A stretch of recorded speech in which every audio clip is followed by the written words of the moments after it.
Hello बच्चा party, मैं प्रशांत पाठक आप सबका फिर से स्वागत करता हूं रोशन सा स्टडी पॉइंट पर। सेशन 2025-26 क्लास 11 और ये आपके इकोनॉमिक्स के 35 मोस्ट इंपॉर्टेंट क्वेश्चंस हैं। बच्चा पार्टी, अगर आपने ये क्वेश्चंस कर लिए तो मैं ये गारंटी दे रहा हूं आपको कि आपका पेपर इन्हीं क्वेश्चंस में से घूम के होगा। कहने का मतलब कि ये टॉपिक है हमारे, और अगर आपके ये टॉपिक तैयार हैं तो आज तक मैंने कभी भी पेपर इन टॉपिक से बाहर देखा नहीं है। तो कम से कम 80 में से 70 मार्क्स के लिए आप यहां से जा सकते हैं। तो बस आपको करना क्या है, इन टॉपिक्स के सारे क्वेश्चंस को अच्छे से तैयार करना है।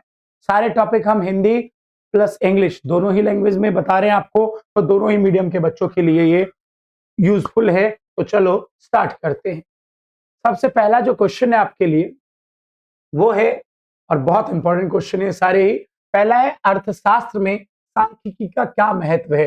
What is the importance of statics in economics? मतलब ये कि हमारा सब्जेक्ट तो इकोनॉमिक्स है, लेकिन इकोनॉमिक्स को पढ़ने में ये स्टैटिक्स क्या रोल प्ले करता है। तो ये कुछ 6 पॉइंट है जिनको आपको ध्यान रखना है। सबसे पहला, आर्थिक नीतियों का निर्माण, जो पॉलिसी फॉर्मुलेशन होता है, जो इकोनॉमिक्स के लॉ होते हैं, जैसे आपने पढ़ा कि लॉ ऑफ डिमांड होता है, लॉ ऑफ सप्लाई होता है, तो उन सारे नियमों को बनाने में स्टैटिक्स हमारी मदद करता है। दूसरा, आर्थिक समस्या को समझने और हल हल करने में सहायता, जो इकोनॉमिकल प्रॉब्लम है जैसे कि पॉवर्टी, निर्धनता, अनएम्प्लॉयमेंट, है ना, तो ये जितनी भी इकोनॉमिकल प्रॉब्लम है इन सबको समझने और सॉल्व करने में भी स्टैटिक्स हमारी मदद करता है। बाजार संरचनाओं का अध्ययन, study of market structure. Market structure मतलब इकोनॉमी में क्या चल रहा है, देश में क्या चल रहा है, कहीं इन्फ्लेशन तो नहीं, स्फीति तो नहीं है, मतलब देश की मांग देश की पूर्ति से बड़ी तो नहीं है, उसके बाद कहीं डिफ्लेशन, अब स्फीति तो नहीं है। तो इन सारी बातों को समझने में study of market structure, market structure को आप ऐसे भी समझ सकते हैं कि स्टडी अबाउट प्राइस, देश में जो चीजों की कीमतें चल रही है उसके बारे में समझने में स्टैटिक्स आपकी मदद करता है। उसके अलावा गणितीय संबंध स्थापित करने में सहायता करता है।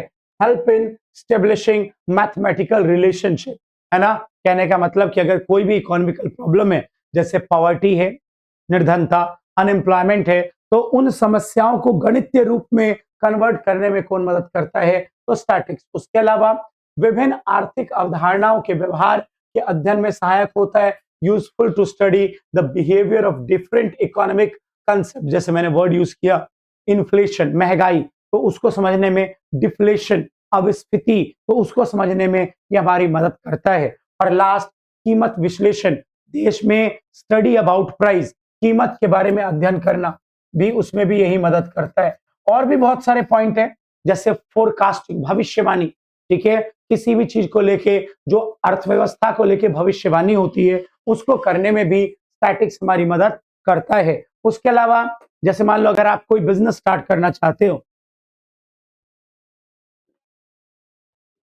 आप कोई बिजनेस स्टार्ट करना चाहते हो, तो बिजनेस कौन सी जगह पे स्टार्ट करना है, वहां पे डिमांड होगी या नहीं होगी, तो इन सारी बातों को भी समझने में बिजनेस आप मतलब स्टैटिक्स आपकी मदद करता है। तो ये कुछ इंपॉर्टेंट पॉइंट्स हैं अबाउट स्टैटिक्स। देखो, बहुत साफ क्वेश्चन है कि सब्जेक्ट लिया इकोनॉमिक्स और क्यों पढ़ना पड़ रहा है उसमें स्टैटिक्स, अर्थशास्त्र में सांख्यिकी की क्या आवश्यकता है, तो आप इन पॉइंट्स को तैयार कर लें। चलो बच्चों, दूसरे क्वेश्चन पे चलते हैं। देखो क्या है, लिमिटेशन ऑफ स्टैटिक्स। देखो, हर चीज की अपनी कुछ कमियां होती हैं, तो स्टैटिक्स की भी कुछ कमियां हैं। तो क्या है वो कमियां, ध्यान देना। लिमिटेशन, सीमाएं, सांख्यिकी की सीमा। पहली सीमा, स्टैटिक्स कहता है मैं गुणात्मक तथ्यों को नहीं समझता हूं।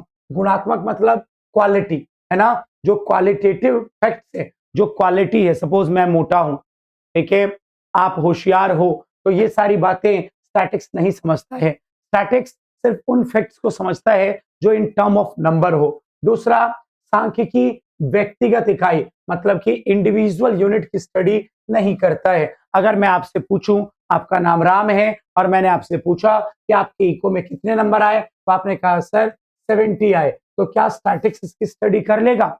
नहीं। ग्रुप ऑफ पर्सन, समूह का आपको आंकड़ा इकट्ठा करना पड़ेगा। अगला, सांख्यिकी का दुरुपयोग, दुरुपयोग मतलब मिसयूज पॉसिबल है। कैसे पॉसिबल है?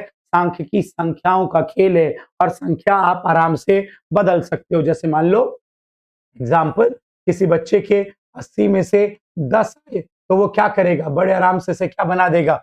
70 बना देगा। संख्याओं को बदलना, संख्याओं का दुरुपयोग करना संभव है। उसके अलावा सांख्यिकी नियम एकदम सही नहीं होते हैं। स्टैटिक्स के जो रूल हैं वो 100% ट्रू नहीं होते हैं। सही भी हो सकते हैं और गलत भी हो सकते हैं। अगली बात, स्टैटिक्स का जो यूज है सिर्फ एक्सपर्ट लोग जो स्टैटिक्स के बारे में विशेष ज्ञान रखते हैं, जो स्टैटिक्स को बहुत करीब से जानते हैं, वही स्टैटिक्स का यूज कर सकते हैं। और लास्ट, स्टैटिक्स कहता है कि मैं एक समान और समरूप आंकड़ों को ही समझता हूं। अगर आप स्टैटिक्स को यूनिफॉर्म डेटा दोगे, होमोजीनियस एक जैसा डेटा दोगे तो वो समझ पाएगा। कहने का मतलब कि मान लो मैं आपको किसी बच्चे का रिजल्ट बताता हूं 70 मार्क्स, किसी का वेट बताता हूं 50 केजी, किसी की हाइट बताता हूं भाई 6 फीट, ठीक है, तो स्टैटिक्स इसका अध्ययन नहीं कर पाएगा। प्रॉब्लम क्या है? यहाँ पे हर टॉपिक एक दूसरे से, हर डेटा एक दूसरे से क्या है? अलग है और ऐसे ऐसे आंकड़ों का अध्ययन सांख्यिकी नहीं कर पाता है। ठीक है बच्चों,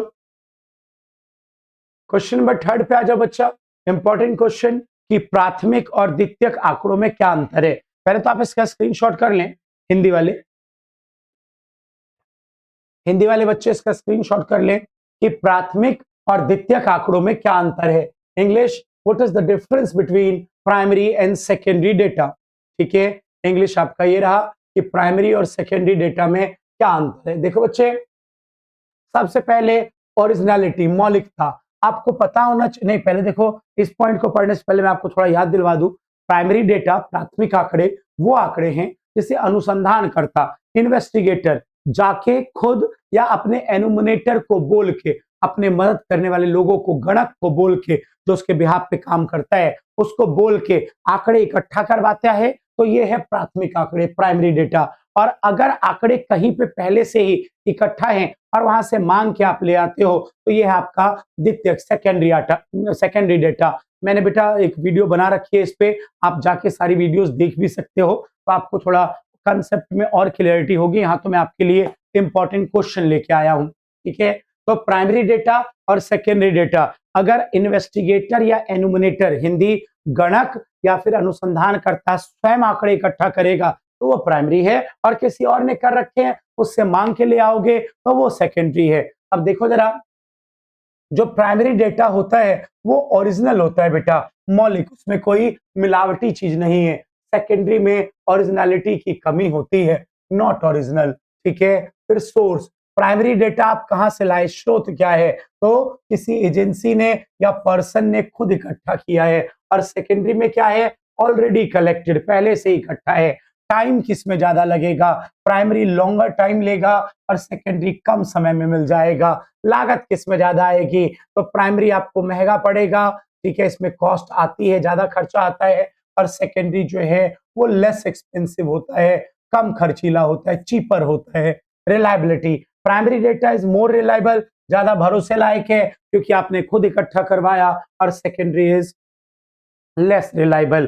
प्रिकॉशन, देखो प्राइमरी डेटा को यूज करने के टाइम आपको no greater need for precaution, कोई सावधानी की जरूरत नहीं है क्योंकि प्राइमरी डेटा आपका खुद का डेटा है। लेकिन जब आप सेकेंडरी यूज करने जाओगे तो प्लीज बी केयरफुल, आपको सावधान रहना पड़ेगा क्योंकि सेकेंडरी डेटा आपका खुद का डेटा नहीं है। ठीक है, आप इस पॉइंट को ड्रॉप करेंगे। तो ये सारी बातें आपको प्राइमरी और सेकेंडरी से रिलेटेड ध्यान रखनी है। चलो बच्चों, इंग्लिश वालों स्क्रीनशॉट कर लेना। हिंदी, हिंदी बेटा आपको मैंने पहले ही दिखा दिया था, ये रहा, आप भी स्क्रीनशॉट कर लो हिंदी। ठीक है, चलिए आगे बढ़ते हैं। क्या है अगला क्वेश्चन आपका? प्राथमिक आंकड़ों को एकत्रित करने की व्यक्तिगत साक्षात्कार विधि क्या है, इसके गुण और दोषों का वर्णन कीजिए। What is the personal interview method of collection of primary data, describe it's merits and demerits. Very simple, देखो बच्चे, जो प्राइमरी डेटा होता है उसको इकट्ठा करने के कई सारे तरीके हैं, जिसमें से एक तरीका है पर्सनल इंटरव्यू। ठीक है, क्या है पर्सनल इंटरव्यू? समझना, अगर इन्वेस्टिगेटर अनुसंधानकर्ता या एनुमिनेटर गणक पहुंचा और जिस व्यक्ति से इंफॉर्मेशन लेनी है, अगर वो व्यक्ति स्वयं वहां पर उपलब्ध है और सीधा उस व्यक्ति से आप सूचना लेके आ गए, तो उसे क्या कहते हैं? व्यक्तिगत साक्षात्कार विधि। मैं आपको एक एग्जांपल देता हूं। सपोज ये एक बंदा है मिस्टर एक्स, ये गाड़ी से जा रहा था, कार से अपनी, और दूसरी तरफ से एक बंदा मिस्टर वाई, वो आ रहा था अपनी बाइक से। ठीक है, इन दोनों के बीच क्या हो गया? इन दोनों के बीच टक्कर हो गई। ठीक है, दोनों के बीच टक्कर हुई। इस टक्कर को होते हुए मिस्टर जेड नाम के एक बंदे ने, जो मिस्टर जेड है, उन्होंने ये टक्कर होते हुए देखा था। ठीक है, और अब मिस्टर एक्स को थोड़ी चोट लगी है। ठीक है, हल्की सी चोट लगी है। तो अब एक बंदा है, एक पुलिस वाला है, मिस्टर ए, उसके पास ये केस गया, और मिस्टर ए जब यहाँ पे आया तो आके उसने सीधा वाई और एक्स से बात की, जिनकी गाड़ियों में आपस में टक्कर हुई है। तो यहाँ पे ये क्या चल रहा है? ये चल रहा है पर्सनल इंटरव्यू मेथड। देखो, इन्वेस्टिगेटर खुद आया, अनुसंधान करता, या मान लो इसका एक बंदा है मिस्टर बी, इसका एनुमिनेटर है, गणक है, सहायक मिस्टर बी, वो आया और आके सीधा जो प्रभावित व्यक्ति है, अफेक्टेड व्यक्ति कौन है? एक्स और वाई प्रभावित है, तो सीधा उनसे पूछताछ कर रहा है। तो इस मेथड को आप क्या नाम देते हो? व्यक्तिगत साक्षात्कार विधि, पर्सनल इंटरव्यू मेथड। और मैं चाहता हूं लगे हाथ तो आप दूसरे वाला भी सुन लो। देखो, अगर अगर इन्वेस्टिगेटर या एनुमिनेटर, अनुसंधान करता या गणक आते, और मान लो वाई को ज्यादा चोट लग जाती, वाई हॉस्पिटल चला जाता, ठीक है, और एक्स वहां से भाग जाता, और ये सब होते हुए किसने देखा था? जेड ने। तो पुलिस वाले अगर आके किससे पूछताछ करते? जेड से। तो इसे कहते हैं अप्रत्यक्ष मौखिक अनुसंधान विधि, इनडायरेक्ट ओरल इन्वेस्टिगेशन मेथड। और इन दोनों में डिफरेंस आपसे पूछा जा सकता है, आप पढ़ लेना एक बार। ठीक है, दोनों का मतलब मैंने आपको समझा दिया। तो अभी जो हमारा क्वेश्चन था वो यही था कि व्यक्तिगत साक्षात्कार विधि, पर्सनल इंटरव्यू मेथड क्या है। तो सबको पता चल गया कि क्या होता है। इन्वेस्टिगेटर या एनुमिनेटर खुद उस एरिया में जाता है, जाके जो अफेक्टेड पर्सन है, प्रभावित व्यक्ति, उससे आंकड़े लेके आता है। तो यह है व्यक्तिगत साक्षात्कार विधि। क्या कह रहे हैं? इसके मेरिट्स और डिमेरिट्स, गुण और अवगुण बताओ। आप बताओ, 2-3 पॉइंट बोलो आप मुझे। गुण, क्या गुण है इस मेथड में? इस मेथड में ये गुण है कि सबसे पहला, कि आप जो है, आपको बिल्कुल ओरिजिनल इंफॉर्मेशन मिलेगी, ओरिजिनल मौलिक इंफॉर्मेशन। ठीक है, दूसरा, इस तरीके में शुद्धता, एक्यूरेसी ज्यादा होगी। अगला, इस तरीके में आप किसी भी तरीके का प्रश्न सूचना देने वाले व्यक्ति से पूछ सकते हैं। तो ये फायदे हैं। अगर नुकसान की बात करूं तो ये मेथड एक खर्चीला मेथड है, एक्सपेंसिव मेथड है, और टाइम इसमें ज्यादा लगेगा, और आपको ट्रेन्ड पर्सन ढूंढने पड़ेंगे, क्योंकि अगर एरिया बड़ा है, पहली बात तो बड़े एरिया में ये लगेगा नहीं, इसकी एक ये भी कमी है। और अगर एरिया बड़ा है तो उस बड़े एरिया में आपको बहुत सारे लोग भेजने पड़ेंगे, तो ट्रेंड एनुमिनेटर आपको ढूंढना पड़ेगा। तो ये कई सारी प्रॉब्लम्स इस मेथड में रहती है। तो प्लीज आप इस मेथड को तैयार कर लें। ये इसके गुण अवगुण लिखे हिंदी, आप स्क्रीनशॉट कर लो, आपको थोड़ा आसानी होगी पढ़ने में। चलिए, उसके बाद एक और इंपॉर्टेंट क्वेश्चन कि सेंसस और सैंपलिंग, जनगणना और प्रतिदर्श विधि में क्या अंतर है। हिंदी, ये इंफॉर्मेशन है जनगणना विधि के बारे में, सेंसस मेथड के बारे में। आप इसको स्क्रीनशॉट कर लें, सेंसस मेथड से रिलेटेड इंफॉर्मेशन है ये। उसके बाद हिंदी, ये जो इंफॉर्मेशन है वो सैंपलिंग मेथड से रिलेटेड है, आप इसको भी स्क्रीनशॉट कर लें। और इंग्लिश आपका ये रहा, सेंसस और सैंपलिंग, जनगणना प्रतिदर्श, दोनों में क्या डिफरेंस है, क्या अंतर है, ये आपके लिए बहुत इंपॉर्टेंट है। उम्मीद है कि आपको ये पता होगा कि जनगणना विधि कैसे काम करता है और प्रतिदर्श विधि कैसे काम करता है। सेंसस और sampling, all is well. Census और सैंपलिंग, सेंसस क्यों है भाई, कह रहा हूं हंस क्यों रहे हैं?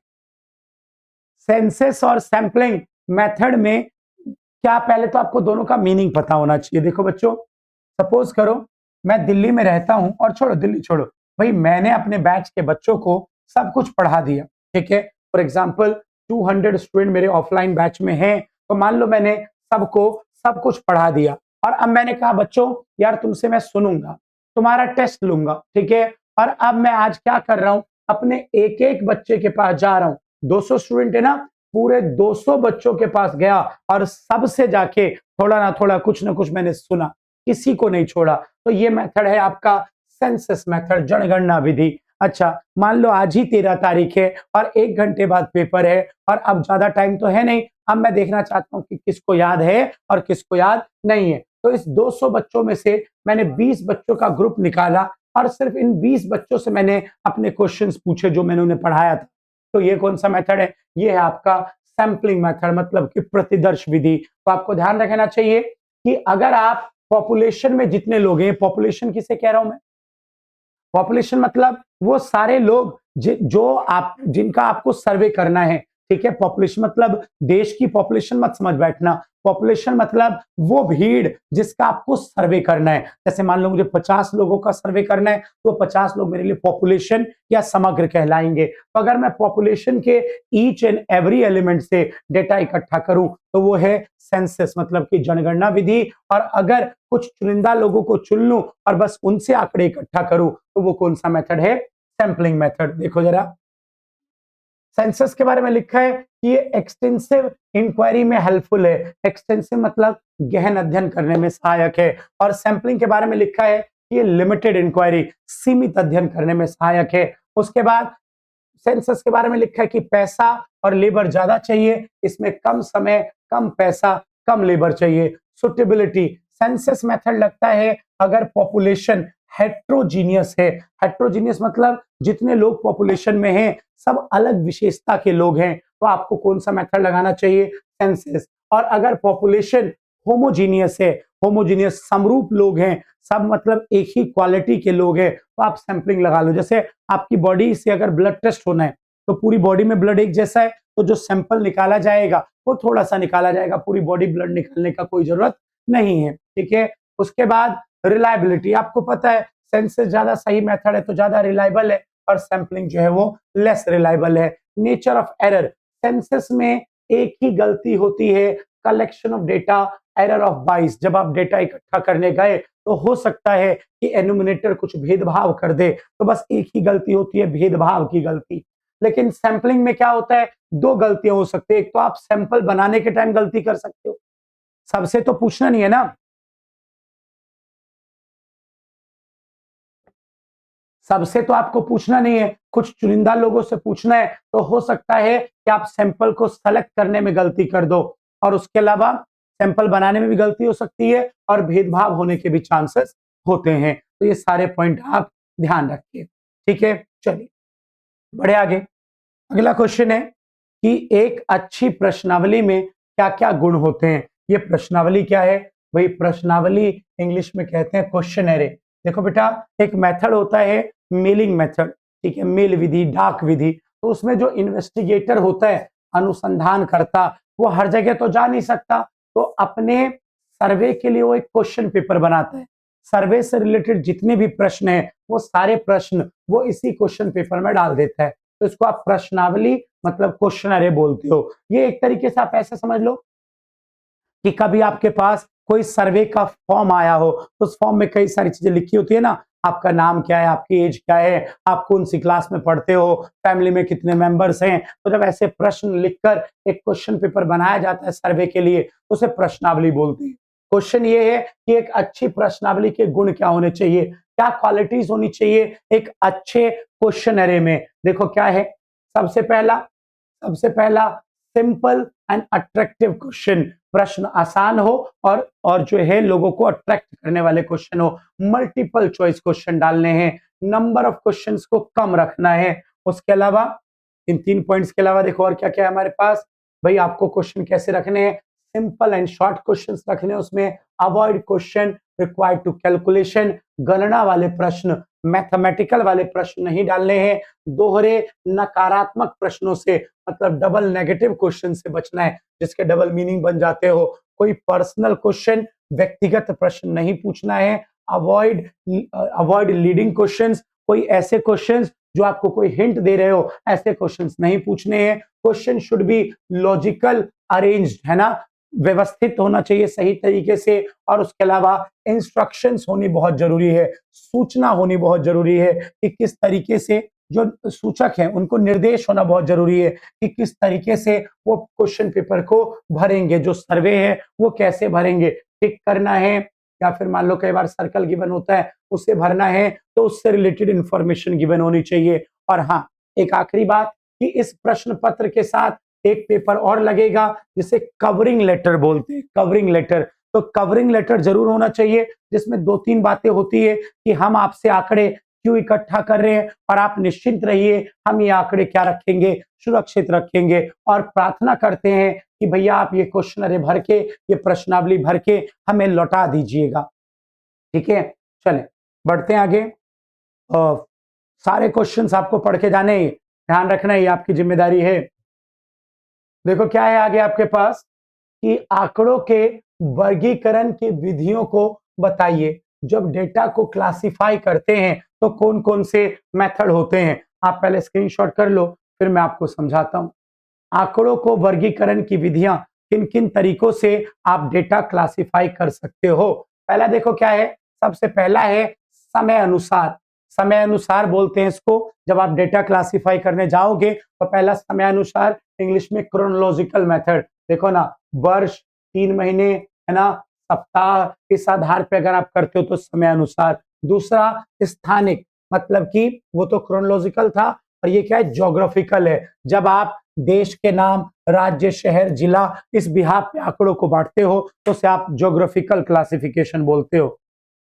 उसके बाद तीसरा गुणात्मक, है ना, गुणात्मक मतलब क्वालिटेटिव। जब आप साक्षरता, धर्म, राष्ट्रीयता, वैवाहिक स्थिति, मतलब आपका धर्म क्या है, आप मैरिड हो, अनमैरिड हो, आप मेल हो, फीमेल हो, इन बेसिस पे जब बांटते हो तो उसे क्या कहते हैं, गुणात्मक वर्गीकरण। और मात्रात्मक वर्गीकरण वो क्वांटिटेटिव था ना, सॉरी क्वालिटेटिव था, ये क्वांटिटेटिव। जब आप हाइट, वेट, एज, इन बेसिस पे डेटा को क्लासिफाई कर रहे हो तो उसे हम कहते हैं कि क्वांटिटेटिव क्लासिफिकेशन हुआ है, मात्रात्मक वर्गीकरण हुआ। तो आप याद रखें, डेटा को बांटने के आपके पास टोटल कितने तरीके हैं, क्लासिफिकेशन के आपके पास टोटल कितने तरीके हैं डेटा को, तो 4 है। पहला क्या है, क्रोनोलॉजिकल, समय अनुसार वर्गीकरण। दूसरा क्या है, ज्योग्राफिकल, जगह के नाम के बिहाफ पे। फिर गुणात्मक, कोई भी गुण जैसे कि साक्षर, धर्म क्या है, वैवाहिक हो या नहीं हो, लड़के हो या लड़की हो, इस बेसिस पे क्लासिफिकेशन। और लास्ट क्या है आपके पास, तो मात्रात्मक, मतलब किसी मात्रा के आधार पे आपका वजन क्या है, आपकी हाइट कैसी है, इस बेसिस पे। ठीक है, तो इन बेसिस पे, इन 4 आधार पे आप आंकड़ों का वर्गीकरण कर सकते हो।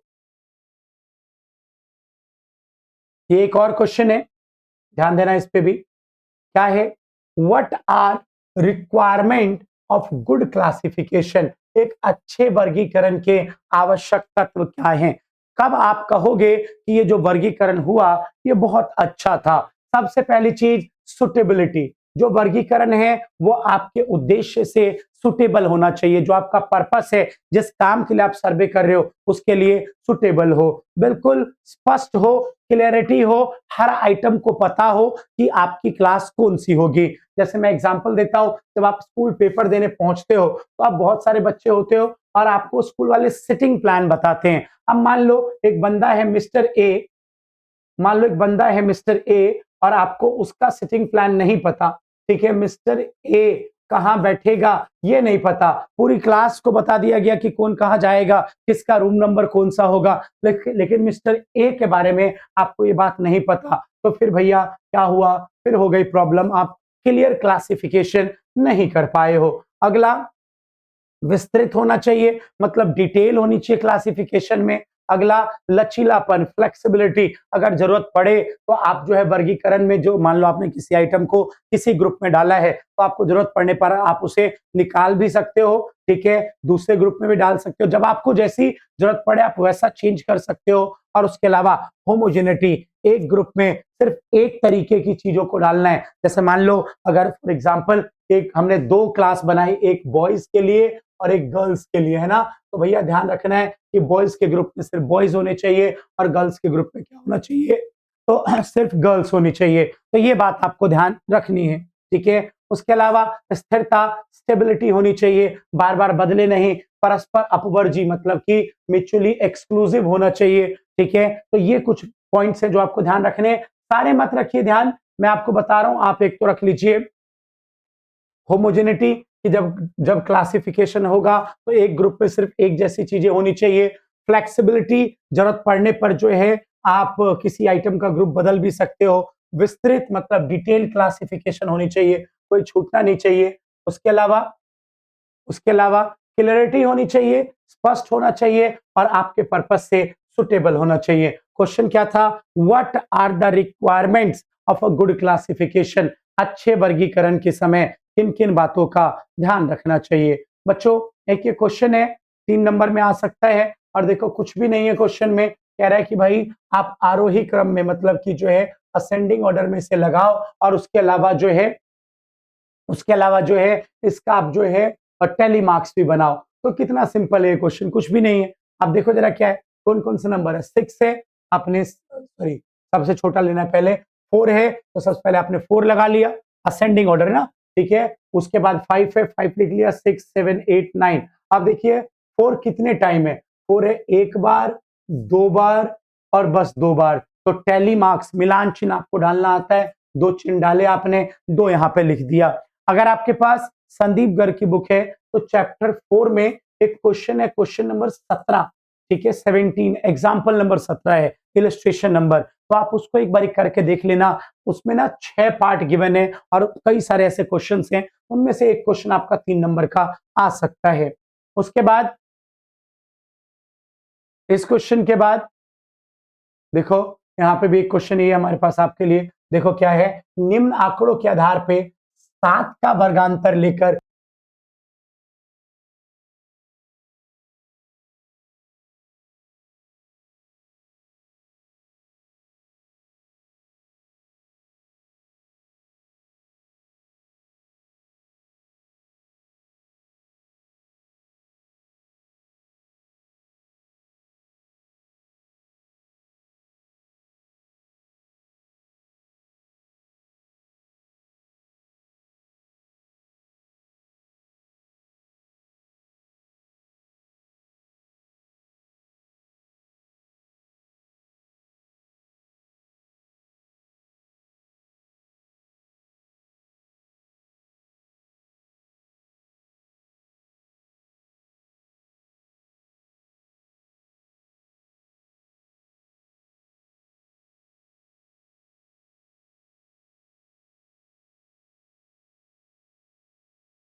अगर आ रही आवाज ठीक है सबको?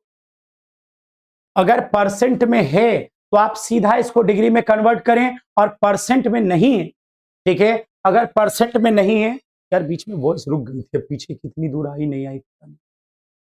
हाँ मैंने माइक चेंज किया, मुझे पता नहीं कहाँ रुकी कहाँ नहीं रुकी। इसमें ये मूव नहीं कर रहा था, जैसे कर रहे हैं बना दो। हाँ जी, तो क्या ध्यान रखना है आपको, मैं क्या बता रहा था आपको कि आपको इसको पहले डिग्री में कन्वर्ट करना है, ठीक है, डिग्री में अगर परसेंटेज में नहीं है तो पहले परसेंटेज में बदलना है, उसके बाद आपको किस में बदलना है, इसको डिग्री में बदलना है, ठीक है, ये बात आपको ध्यान रखना है। जैसे मेरा ये क्वेश्चन था तो ये सीधा किस में गिवन था, ये सीधा किस में गिवन था, डिग्री में, सॉरी परसेंटेज में, तो 3.6 से मल्टीप्लाई करके मैंने इसको किस में कन्वर्ट कर दिया है, डिग्री में। अब आपको सर्कल बनाना है, ध्यान रखें सर्कल किसकी मदद से बनाना है, सर्कल आपको कंपास की मदद से बनाना है, प्लीज कोई चूड़ी उड़ी खोल के ना बना दो, ठीक है, तुम खोलते हो कड़ा और बना देते हो, ऐसा ना करें। उसके बाद आपको डी लेना है, और डी पे आपको पता है इस तरीके से होता है, तो ये वाला जो पार्ट है उसको आपको इस पे रखना है, ठीक है, यहाँ पे रखना है, और आप बताओ कितना 54 डिग्री बनाना है, बना दो 10 20 30 40 50 50 60, इनके बीच में 55, यहीं पे कहीं 54 है, ये ऐसे ले लो, ठीक है।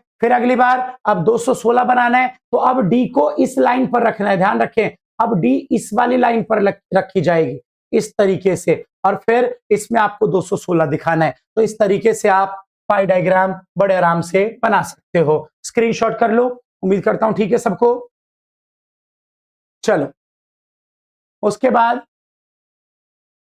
आयत चित्र, आयत चित्र हिस्टोग्राम, हिस्टोग्राम के 4 टाइप हैं, आप चारों की प्रैक्टिस कर लेना, वीडियो में एक बार देख लेना। जो सबसे इंपॉर्टेंट है कि वो कई बार आपको कैसा सीरीज दे देंगे, कई बार आपको वो इंक्लूसिव सीरीज दे देंगे, और आपको इसमें हिस्टोग्राम बनाना है। तो सबसे पहला काम आयत चित्र बनाने से पहले इसको आपको ठीक करना होगा। कैसे, सबको पता है लोअर में 0.5 माइनस और अपर में 0.5 प्लस करके सही होता है, तो ये क्या हो जाएगा आपका, ये हो जाएगा -0.5 और दूसरा 9.5, ऐसे ये क्या हो जाएगा 9.5 और ये 19.5, ऐसे इधर आ जाओ 19.5 और 29.5, फिर ऐसे इधर आ जाओ 29.5 और 39.5, ऐसे इधर आ जाओ 39.5 और 49.5, ऐसे इधर आ जाओ 49.5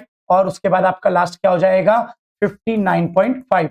उम्मीद करता हूं सबको समझ में आया मैंने क्या कर दिया, लोअर में 0.5 माइनस, अपर में 0.5 प्लस कर दिया, ठीक है। अब बना दो आप इसका आयत चित्र, कैसे बनेगा, y एक्सेस x एक्सेस 0, अंक अंक जो है आपके जो मार्क्स है वो आपने यहां डाल दिए, और जो विद्यार्थियों की संख्या है नंबर ऑफ स्टूडेंट्स वो आप यहां पे प्लॉट कर देना। अब देख लो कितने कितने का गैप है, -0.5 से शुरू हुआ, ये -0.5 से शुरू हुआ, मान लो यहां से शुरू हुआ आपके पास, ले लो आप, ठीक है, -0.5 से शुरू करके और हम कहां जा रहे हैं 9.5 तक, फिर 9.5 से 19.5 तक, 19.5 से 29.5 तक, फिर 29.5 से क्या था आपके पास 39.5, इस तरीके से लेना है। इधर f ले लो आप, 32 तक गया है, तो 5 का गैप, 5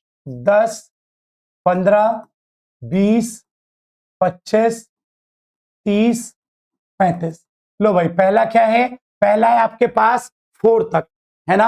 अब एक बात ध्यान रखना, आपके में ये माइनस वाला आएगा नहीं, इसलिए मैं यहाँ पे रुका था कि माइनस में मैं डालू या ना डालू, आप 0 से बना देना, ठीक है, आप यहां से बना दो, -0.5 था, माइनस इधर जाना है, माइनस की तरफ हम जाएंगे नहीं, 4, या आपने बना दिया 4, वो थोड़ा बड़ा हो गया, ये 4 का बन गया। अगला है 17 17, अब आप देखो 17 बनाओ आप, 17 15 से थोड़ा सा ज्यादा, ये 17 बन गया आपका। अगला है 25 25 बनाओ आप, ये रहा आपका 25,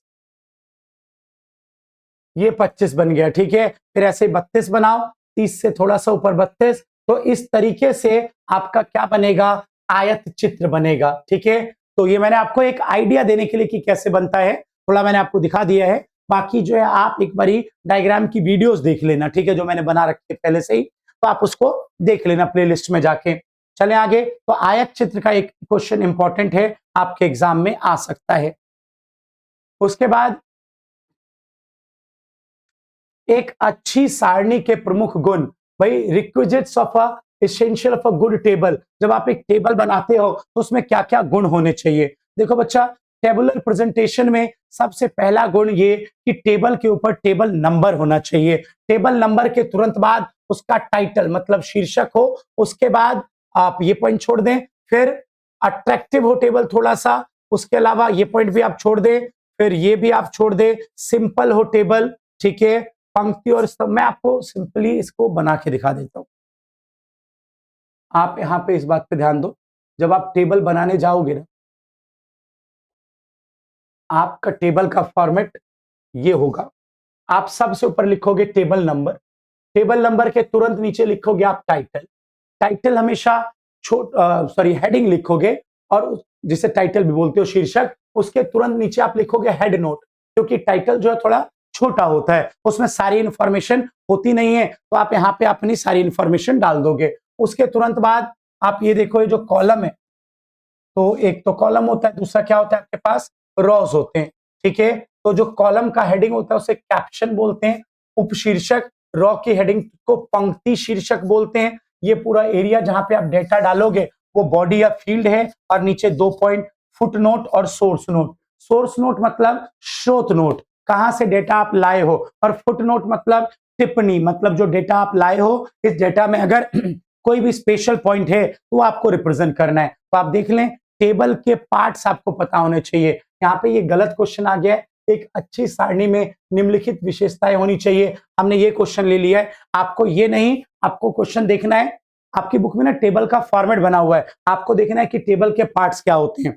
सबसे ऊपर क्या होता है, टेबल नंबर, सारणी संख्या। दूसरे नंबर पे क्या होता है, टाइटल, टाइटल मतलब शीर्षक। फिर क्या होता है, हेड नोट, हेड नोट मतलब उपशीर्षक। फिर क्या होता है, कैप्शन होता है, कैप्शन, कैप्शन मतलब स्तंभ शीर्षक। फिर पहले स्तंभ होते हैं, स्तंभ शीर्षक, फिर कैप्शन होता है पंक्ति शीर्षक, ठीक है। उसके बाद ये एरिया, बॉडी या फील्ड बोलते हो आप इसे। फिर उसके बाद फुटनोट और सोर्स नोट, आपको ये बात ध्यान रखनी है, ठीक है।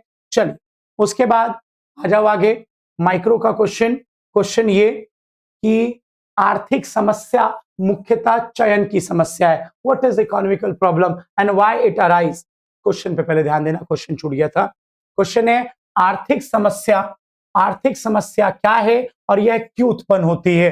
What is economical problem and why does it arise. भाई देखो, बहुत सिंपल है, आप सब पढ़ के बैठे हो कि चयन की समस्या, सिलेक्शन की प्रॉब्लम को आप इकोनॉमिकल प्रॉब्लम बोलते हो। और अगली बात कि सिलेक्शन की प्रॉब्लम क्रिएट क्यों होती है, ये जो प्रॉब्लम है चयन की समस्या, ये उत्पन्न क्यों होती है। तो सबसे पहला कि संसाधन सीमित है, संसाधनों की कमी है, स्कार्सिटी ऑफ रिसोर्सेस। दूसरा, मानव की आवश्यकताएं अनलिमिटेड है, ह्यूमन वांट्स अनलिमिटेड है। अगला, रिसोर्स के क्या है, वैकल्पिक उपयोग, ऑल्टरनेटिव यूजेस ऑफ रिसोर्सेस। तो 3 नंबर में ये क्वेश्चन आपके पास आ सकता है कि व्हाट इज इकोनॉमिकल प्रॉब्लम। तो सबको पता है selection is the major economical problem, और दूसरा व्हाई दिस प्रॉब्लम अराइज। तो 3 बातें, resource limited, human want unlimited and alternative uses of resources.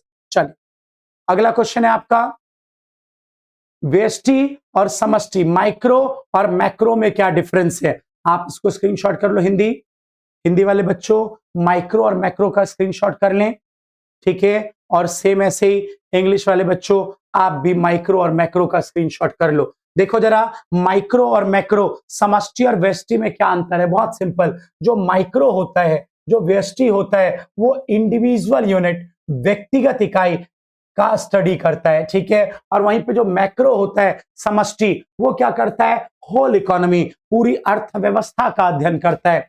Micro के पास टूल के नाम पे डिमांड एंड सप्लाई, घटक के नाम पे मांग और पूर्ति है, और मैक्रो के पास एग्रीगेट डिमांड, समग्र मांग और समग्र पूर्ति है। माइक्रो का जो पर्पस है, जो उद्देश्य है, वो है प्राइस डिटर्मिनेशन, देश में कीमत निर्धारण, और इसका उद्देश्य है देश में इनकम एंड एम्प्लॉयमेंट डिटर्मिनेशन, ये डिसाइड करना कि देश में आय और रोजगार कितना है। ठीक है, ये पॉइंट आप ड्रॉप करेंगे। अजम्पशन, माइक्रो के टाइम हम मान के चलते हैं कि ऑल वेरिएबल ऑफ मैक्रो जो है वो कांस्टेंट होनी चाहिए, मतलब जब व्यष्टि पढ़ोगे तो मानोगे कि समष्टि के सभी चर स्थिर हो, और जब जब मैक्रो पढ़ोगे तो मानोगे माइक्रो क्या होना चाहिए, कांस्टेंट होना चाहिए। माइक्रो का एक और नाम है आपका माइक्रो का प्राइस थ्योरी, कीमत सिद्धांत, क्योंकि इसका मेन काम क्या है, देश में वस्तु और सेवाओं का कीमत का निर्धारण करना, तो माइक्रो को कीमत सिद्धांत बोलते हैं। और मैक्रो का दूसरा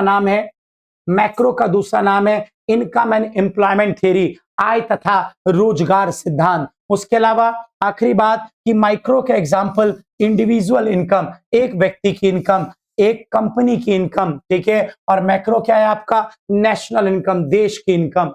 ठीक है, और भी बहुत सारे एग्जांपल हैं, जैसे इसमें व्यक्तिगत मांग, एक बंदे की डिमांड, और इसमें किसकी डिमांड, होल इकोनॉमी, पूरी अर्थव्यवस्था की मांग। तो ये माइक्रो और मैक्रो का इंपॉर्टेंट डिफरेंस है। हिंदी बच्चा आप लोग भी स्क्रीनशॉट कर लो बेटा, मैंने दिखा दिया था आपको। ठीक है, सारे पॉइंट लिखे हुए यहां पे। चलिए, उसके बाद अगला क्वेश्चन है आपके पास,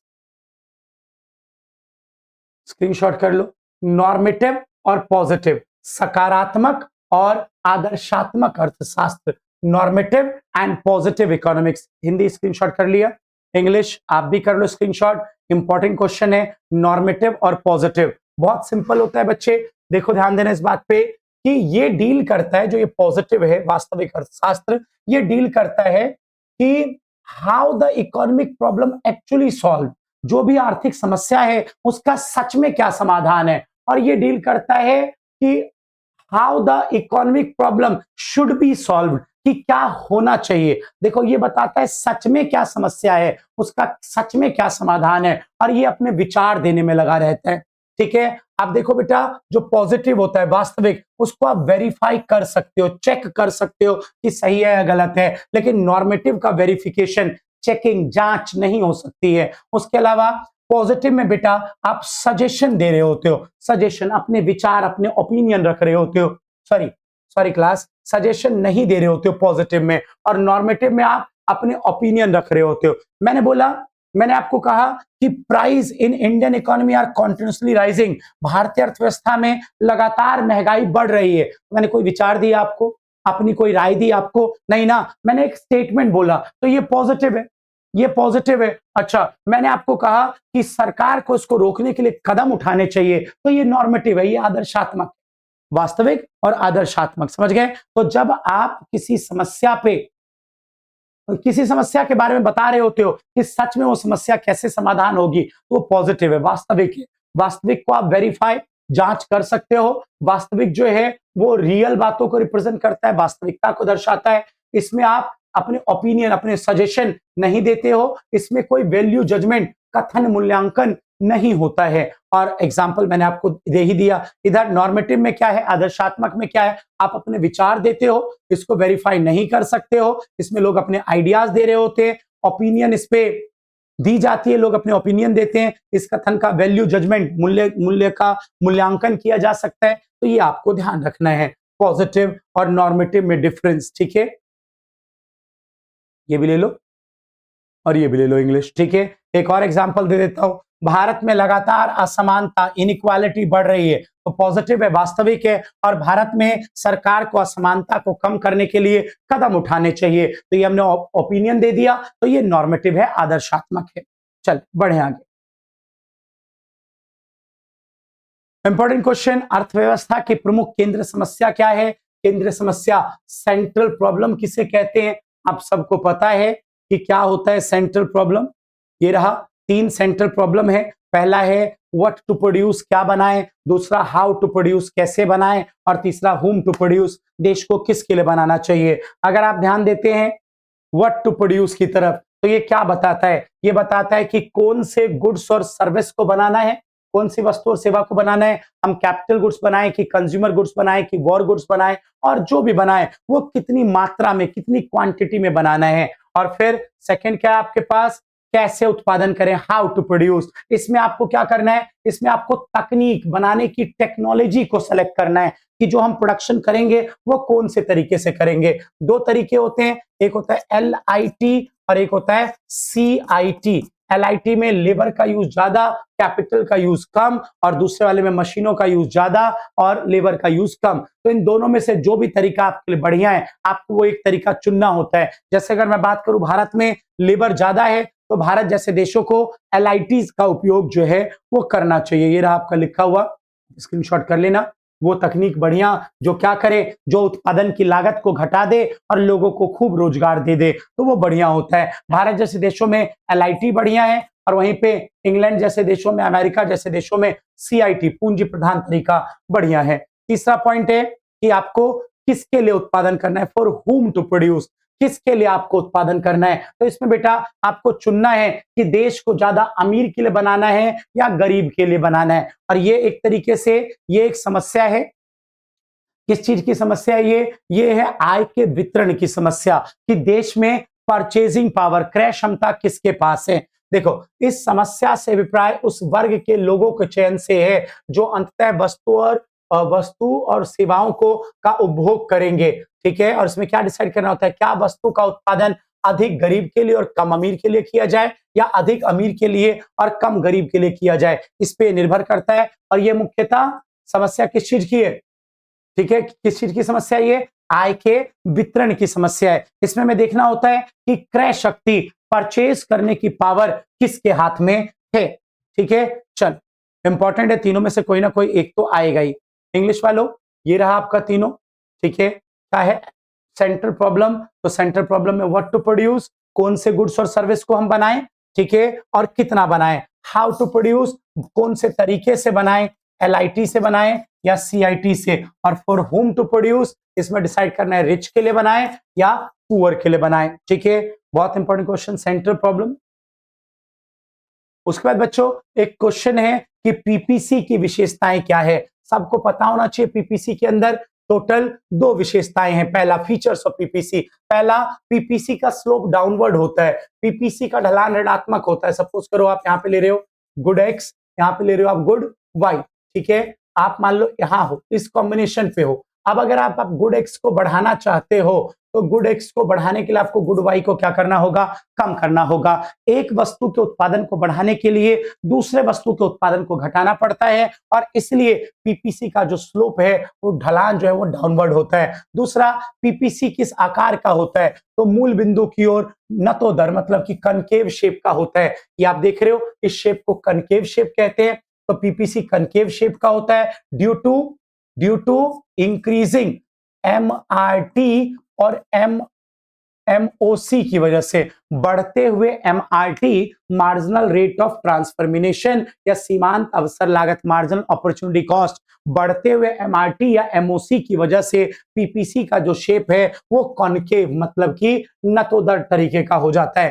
ठीक है, अच्छा जी, MRT क्यों बढ़ता है, तो हमारी बात हुई है, आप एक बार वीडियो देखना, आपको क्लैरिटी आएगी कि भाई MRT इसलिए बढ़ता है क्योंकि संसाधन सभी वस्तुओं के उत्पादन में समान कुशल नहीं है। जितनी कुशलता के साथ, जितनी एफिशिएंसी के साथ मैं इकोनॉमिक्स पढ़ा सकता हूं, क्या मैं उतनी ही कुशलता के साथ पॉलिटिकल साइंस पढ़ा सकता हूं, तो ऐसा संभव नहीं है। संसाधन सभी वस्तुओं के उत्पादन में समान कुशल नहीं होते हैं, इसलिए MRT लगातार क्या होता है, बढ़ता है, और बढ़ते हुए MRT की वजह से PPC कनकेव शेप का हो जाता है। अगर कभी MRT स्थिर हो जाए तो PPC सीधी रेखा, और अगर कभी MRT घटना शुरू कर दे तो PPC जो है कॉन्वेक्स भी हो सकता है। ठीक है, याद रखें, कॉन्वेक्स मतलब उन्नतोदर भी हो सकता है। चले आगे, दो विशेषता थी PPC की, सबको पता चल गया। डाउनवर्ड क्यों है, क्योंकि एक को बढ़ाने के लिए, एक वस्तु के उत्पादन को बढ़ाने के लिए दूसरे को घटाना होगा। और कॉनकेव क्यों है, कॉनकेव होने के पीछे की वजह बढ़ता हुआ MRT या MOC, सीमांत रूपांतरण दर या सीमांत अवसर लागत। और कभी अगर ये स्थिर हो जाए तो PPC सीधी रेखा भी बन जाएगा, कभी अगर ये घटना शुरू कर दे तो PPC जो है उन्नतोदर, मतलब कि कॉन्वेक्स भी हो सकता है। चलिए अगला क्वेश्चन, टीयू और एमयू में क्या रिलेशन है, what is relation between total utility and marginal utility, आप सबको पता होना चाहिए बच्चे। देखो, जब तक मार्जिनल यूटिलिटी गिरता है लेकिन पॉजिटिव होता है, नेगेटिव नहीं गया, तब तक आपको पता होना चाहिए जो टीयू है, टोटल यूटिलिटी, वो डिमिनिशिंग स्पीड से, घटती हुई दर से बढ़ रहा होता है। जैसे ही एमयू 0 पे होता है, टीयू अपने टॉप पॉइंट पर होता है, अधिकतम बिंदु पर, जिसे आप पॉइंट ऑफ सेटिटी, उच्चतम संतुष्टि का बिंदु भी कहते हो। और जैसे ही उसके बाद बढ़ते हुए एमयू नेगेटिव जाता है, वहीं से टीयू गिरना शुरू कर देता है। तो ये तीन बातें आपको टीयू एमयू के रिलेशन में पता होनी चाहिए। जब तक ये गिर रहा है लेकिन पॉजिटिव है, तब तक टीयू लगातार बढ़ता जा रहा है। ये 0 पे तो टीयू कहां पहुंच गया, टीयू अपने टॉप पे पहुंच गया, और जैसे ये नेगेटिव गया, टीयू ने गिरना शुरू कर दिया है। चलिए बढ़ते हैं आगे। बेटा देखना क्या है अगला आपका, कि describe the law of diminishing marginal utility and state it's main assumption. भाई एलडीएमयू क्या है, घटते हुए सीमांत उपयोगिता का नियम, एलडीएमयू क्या है, एक तो ये बताओ और इसके मेन कारण बताओ। देखो बहुत सिंपल सी बात है, आप स्कूल से आए, आप बहुत थके हुए हो, जब आप पानी का पहला ग्लास पियोगे तो आपको मार्जिनल यूटिलिटी मान लो मिल गई 20 यूटिल्स, दूसरे ग्लास में मिल गई 16 यूटिल्स, तीसरे में मिल गई 10 यूटिल्स, चौथे में मिल गई मान लो 6 यूटिल्स, पांचवे में मिल गई मान लो 0 यूटिल्स, छठे में मान लो -4 यूटिल्स। तो भाई जब आप किसी भी वस्तु के उपयोग को बढ़ाते हो तो हर बार मिलने वाली जो संतुष्टि होती है वो पहले की तुलना में घटती जाती है, और इसी बात को LDMU, law of diminishing marginal, diminishing मतलब गिरना, और मार्जिनल यूटिलिटी सीमांत उपयोगिता कहते हैं। अगर आप डायग्राम की फॉर्म में इसको देखना चाहो तो यहाँ पे आपका यूनिट्स हैं, यहाँ पे मार्जिनल यूटिलिटी है, और इस तरीके से एमयू का ग्राफ बनता है लगातार गिरता हुआ। तो देखो क्या लिखा हुआ है, घटती हुई सीमांत उपयोगिता के नियम के अनुसार जैसे जैसे हम एक वस्तु की अधिकाधिक इकाइयों का उपयोग करते हैं, अगली इकाई से प्राप्त होने वाली उपयोगिता गिरती जाती है। जैसे जैसे आप एक के उपयोग को बढ़ाओगे तो दूसरे से मिलने वाली जैसे जैसे आप एक वस्तु के उपयोग को बढ़ाओगे तो उससे मिलने वाली संतुष्टि क्या होती जाएगी, गिरती जाएगी। फॉर एग्जाम्पल अगर आप नॉर्मल क्लास में पढ़ने जाते हो, है ना, तो क्या होता है, पहले घंटे में आपको सब ज्यादा समझ में आ रहा है, दूसरे घंटे में थोड़ा कम, तीसरे में और कम। तो ये मानव का व्यवहार है, ह्यूमन नेचर है कि अगर वो किसी भी चीज के उपयोग को बढ़ाएगा तो प्रति इकाई मिलने वाली संतुष्टि क्या होगी, घटेगी। तो आपको ये बात ध्यान रखनी है, और इसी को एलडीएमयू कहते हैं। देखो जी, इस नियम की कुछ मान्यताएं भी हैं, जैसे ये नियम तभी लगेगा जब आप मेजरमेंट ऑफ यूटिलिटी करोगे, मतलब कि कार्डिनल, गणनावाचक तरीके से आप यूटिलिटी देखोगे, नंबर्स में अगर आप संतुष्टि को देखोगे तभी आपको ये नियम लगता हुआ दिखेगा। ठीक है, मॉनेटरी मेजरमेंट ऑफ यूटिलिटी, ये मेथड जो है तभी लगता है जब आप मनी की फॉर्म में यूटिलिटी को मेजर करते हो। मनी की फॉर्म में मेजर करने का मतलब कि 1 रुपया बराबर 1 यूटिल्स आप लेके चलते हो। उसके बाद ये नियम तभी लगता है बच्चों जब आप उचित मात्रा में उपभोग करोगे, रीजनेबल क्वांटिटी। जैसे चाय पीनी है तो चाय पीने के लिए उचित मात्रा क्या है, चाय का ग्लास है, तो सॉरी कप है, कप ऑफ टी। अब कोई लोटे में अगर चाय पी रहा है, बाल्टी में पी रहा है, तो ऐसे लोगों पे ये लॉ नहीं लगता। और आपको लगातार उपभोग करना होगा, कॉन्टिन्यूअस यूज करोगे तब ये लॉ लगता हुआ दिखेगा। अगर आप ब्रेक मार दोगे, 1 गिलास पानी आपने आके अभी पिया और 1 गिलास अब आप आके कल पी रहे हो, तो क्या एलडीएमयू लगेगा, बिल्कुल भी नहीं। अगर आप लगातार उपयोग करोगे तभी लगेगा। और एक पॉइंट यहाँ नहीं लिखा हुआ है, बहुत इंपॉर्टेंट है, एलडीएमयू सिर्फ रैशनल कंज्यूमर, विवेकशील उपभोक्ता पर ही घटते हुए सीमांत उपयोगिता का नियम लगता है। विवेकशील उपभोक्ता कौन है, जो अपने सही और गलत को समझता है। सपोज 7 बजे के बाद एक बंदा है मिस्टर एक्स, वो हमेशा ड्रिंक कर लेता है, दारू पी लेता है, तो उसके डिसीजन मेकिंग पावर खत्म हो गई, तो उस टाइम से वो क्या हो गया, अविवेकशील उपभोक्ता। और ऐसे लोगों पे जो डिसीजन मेकिंग नहीं कर सकते, जो सही और गलत का फर्क नहीं समझते हैं, उनके ऊपर एलडीएमयू कभी भी आपको लगता हुआ नहीं दिखेगा। एलडीएमयू उन्हीं लोगों पर लगता है जो विवेकशील मतलब रैशनल होते हैं। चल अगला क्वेश्चन है कि एक वस्तु की स्थिति में, है ना, एक वस्तु की स्थिति में उपभोक्ता संतुलन की शर्तों को समझाइए और उपयोगिता विश्लेषण का उपयोग करिए। Explain the condition of consumer equilibrium in case of one commodity और यूज यूटिलिटी एनालिसिस। देखो बहुत सिंपल है, यूटिलिटी एनालिसिस वन कमोडिटी ये कहता है कि एक कंज्यूमर तब इक्विलिब्रियम में होता है, एक उपभोक्ता तब संतुलन में होता है जब क्या होगा, जब जितना उसने वस्तु के लिए कीमत दी है पीएक्स और जितना उसको मार्जिनल यूटिलिटी मिली है एमयूएक्स, दोनों एक दूसरे के क्या हो जाए, बराबर हो जाए। जहां पे पीएक्स मतलब प्राइस ऑफ एक्स और एमयूएक्स मतलब एक्स से मिलने वाली यूटिलिटी अगर बराबर हो गई, सपोज आपने किसी चीज के लिए 10 रुपए दिए और आपको 10 यूटिलिटी मिल गई, तो कंज्यूमर वन कमोडिटी, एक वस्तु उपभोक्ता संतुलन में है। मार्शल के इसी तरीके को आप एक और तरीके से लिख सकते हैं, वो है MUM बराबर MUX अपॉन PX होना चाहिए। ठीक है, ये देखो बेटा, ये आया कहां से, यही PX यहां से उस तरफ चला गया तो अपॉन में आ गया, यहां कुछ नहीं बचा तो 1 रुपया बच गया, और 1 रुपए की यूटिलिटी को मार्जिनल यूटिलिटी ऑफ मनी, मुद्रा की सीमांत उपयोगिता बोलते हैं। जब हम कोई भी चीज खरीदने जाते हैं तो हम अपने दिमाग में इमेज लेके जाते हैं कि इससे इतनी यूटिलिटी मिलेगी, है ना, तो उसे 1 रुपए की यूटिलिटी बोलते हैं। सपोज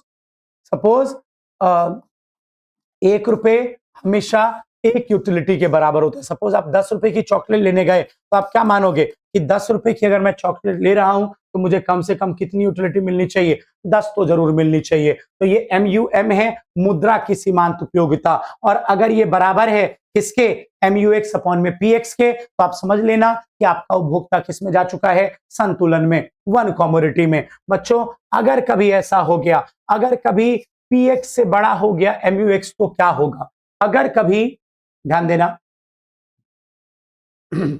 अगर कभी MUX ग्रेटर देन हो गया PX से, तो इस सिचुएशन को कंज्यूमर सरप्लस, उपभोक्ता आधिक्य कहते हैं। कंज्यूमर को उसके प्राइस से ज्यादा यूटिलिटी मिल रही है, और अगर ऐसा कभी हुआ तो कंज्यूमर वस्तु X के उपयोग को क्या करेगा, बढ़ाएगा। कमोडिटी एक्स के यूज को कंज्यूमर क्या करेगा, बढ़ाएगा। अगर वो एक्स के उपयोग को बढ़ाएगा तो एक्स के ऊपर, अरे यार बच्चों, जब तुम्हें प्राइस से ज्यादा यूटिलिटी मिलेगी, जितना आपने प्राइस दिया उससे ज्यादा चीज से मजा मिलेगा, तो आप उस चीज के यूज को बढ़ाओगे। तो जब उपभोक्ता वस्तु एक्स के उपयोग को बढ़ाएगा तो एक्स से मिलने वाली यूटिलिटी LDMU की वजह से, घटते हुए सीमांत उपयोगिता के नियम की वजह से घटनी शुरू हो जाएगी। और ऐसा आप तब तक होने दोगे जब तक ये घटते घटते MUX बराबर ना आ जाए किसके, PX के। सेम ऐसे बच्चों, अगर कभी ऐसा हो गया कि PX बड़ा हो गया MUX से, तो मतलब बच्चा कि प्राइस से ज्यादा, यूटिलिटी से ज्यादा आपको प्राइस देना पड़ा, जितना आपको सेटिस्फेक्शन मिली उससे ज्यादा आपने पे किया है, तो इस केस में कंज्यूमर डेफिसिट, उपभोक्ता घाटा होता है, और उपभोक्ता उस समय उस चीज का यूज करना बंद कर देता है। पढ़ लो एक बारी, देखो क्या है, शर्त का मूलाधार, अथवा ये शर्त क्यों आवश्यक है, जब PX बराबर MUX होता है केवल तभी उपभोक्ता अपनी संतुष्टि को अधिकतम कर पाता है। अगर मान लो PX से बड़ा है MUX की स्थिति में उसे वस्तु X की अधिक मात्रा खरीदने के लिए प्रोत्साहित होना चाहिए। वह वस्तु X की अधिक उपभोग के कारण सीमांत उपयोगिता में कमी होगी, और X का उपभोग केवल तभी रुकेगा जब क्या हो जाए, PX बराबर MUX के हो जाए। मतलब जो मैंने आपको बोला कि X के यूज को वो क्या करेगा, बढ़ाएगा, और LDMU की वजह से X से मिलने वाली यूटिलिटी क्या होगी, घटेगी। और कब तक घटेगी, जब तक MUX घट घट के क्या ना हो जाए, PX के बराबर ना हो जाए। ठीक है, चलो उसके बाद एक ही बात और याद रखना, सिर्फ PX बराबर MUX होने से कुछ नहीं होता। सिर्फ MUX बराबर PX हो गया तो इतना इनफ नहीं है। मान लो दूसरे शब्दों में MUM बराबर MUX अपॉन PX हो गया, तो बस इतना बहुत नहीं है, बल्कि दूसरी शर्त भी पूरी होनी चाहिए कि तुरंत उसके बाद आपको देखना है कि LDMU लगा या नहीं लगा। हास्यमान सीमांत उपयोगिता का नियम, LDMU लगा या नहीं लगा, ये लगना क्यों जरूरी है। देखो बच्चा, अगर LDMU नहीं लगेगा तो अगला यूनिट हमें ज्यादा संतुष्टि देगा, और एक उपभोक्ता होने के नाते हम लगातार वस्तु के उपयोग को बढ़ाते रहेंगे, हम कभी भी संतुलन में नहीं जाएंगे। देखो, जैसे जैसे एक वस्तु की अधिक से अधिक इकाइयों का उपयोग किया जाता है तो सीमांत उपयोगिता अवश्य ही घटेगी। सीमांत उपयोगिता में वृद्धि की स्थिति में वस्तु के उपभोग का कभी भी अंत नहीं होगा, और कभी भी कंज्यूमर को संतुलन प्राप्त नहीं होगा। तो इसलिए LDMU लगना बहुत ज्यादा जरूरी है। ठीक है, चलिए अब in case of two commodity, अगर आप दो वस्तु की स्थिति में देखें, मार्शल अप्रोच से, अभी मार्शल ही चल रहा है, तो मार्शल अवधारणा से दो वस्तु क्या कहती है कि भाई MUX अपॉन PX बराबर हो किसके, MUI अपॉन PY के, एक बात। और दूसरी बात वही वापस, जब ये दोनों बराबर हो तो उस टाइम LDMU लगा हुआ हो। देखो दो वस्तु की स्थिति क्या बता रही है कि भाई जहां पे क्या हो जाएगा, मार्शल अप्रोच है बच्चों, मार्शल अप्रोच टू कमोडिटी क्या कहता है ये, जहां पे MUX अपॉन PX इक्वल हो जाए MUI अपॉन PY के, और दूसरी बात LDMU लग जाए, वहां पे टू कमोडिटी में कंज्यूमर इक्विलिब्रियम में चला जाएगा। प्रॉब्लम यहां पे भी सेम वही है कि क्या ये हमेशा बराबर होंगे, तो नहीं जी बच्चों, बिल्कुल नहीं होंगे। अगर कभी क्या हो गया, अगर कभी MUX अपॉन PX बड़ा हो गया MUI अपॉन PY से, तो उपभोक्ता संतुलन में नहीं है, उसे वस्तु X ज्यादा संतुष्टि दे रही है, तो वो X के उपयोग को बढ़ाएगा, Y के उपयोग को घटाएगा। इससे X के ऊपर LDMU लगेगा और X से मिलने वाली यूटिलिटी घटनी शुरू होगी, और ऐसा तब तक होगा जब तक MUX अपॉन में PX घट घट के बराबर ना हो जाए इसके MUI अपॉन में PY के। सेम ऐसे इस तरफ कि अगर कभी MUX अपॉन PX छोटा हो गया और MUI अपॉन PY बड़ा हो गया, तो क्या ये संतुलन है, नहीं जी, यहां भी कंज्यूमर संतुलन में नहीं है, उपभोक्ता संतुलन में नहीं है। यहाँ पे वो Y के उपयोग को बढ़ाएगा क्योंकि Y उससे ज्यादा संतुष्टि दे रही है, और X के उपयोग को घटाएगा। ऐसा वो करेगा तो इससे Y के ऊपर LDMU लग जाएगा और Y से मिलने वाली मार्जिनल यूटिलिटी घटनी शुरू हो जाएगी, और ऐसा तब तक होगा जब तक MUX अपॉन PX के बराबर ना हो जाए कौन, MUI अपॉन PY। ठीक है, तो ये आपको दोनों ही कंडीशन पता होनी चाहिए। तो दो वस्तु में क्या है, दो वस्तु में कब होगा उपभोक्ता संतुलन, मार्शल अप्रोच से, यूटिलिटी अप्रोच से, जब MUX अपॉन PX बराबर हो जाए किसके, MUI अपॉन PY के, और LDMU लग रहा हो। और नहीं होगा तो ये दो शर्तें बनेंगी, इसमें उपभोक्ता X के उपयोग को बढ़ाएगा और इसमें उपभोक्ता Y के उपयोग को बढ़ाएगा। कर लीजिए स्क्रीनशॉट। उसके बाद यहाँ पे हमने एक आप इसको स्क्रीनशॉट कर लेना जो मैं आपको समझा रहा था अभी, ठीक है, वो लिखा हुआ भी आपके पास, ठीक है ना। उस टाइम पता नहीं कितनी देर की वॉइस कटी, बाद में देख लियो। ठीक है, चले आगे बढ़ते हैं। चलिए आगे देखिए क्या आपके पास, ये मैंने आपको बता ही दिया, समझा ही दिया पीछे, ठीक है, आप स्क्रीनशॉट कर लो। एक क्वेश्चन दिखाता हूं मैं आपको, ये देखो।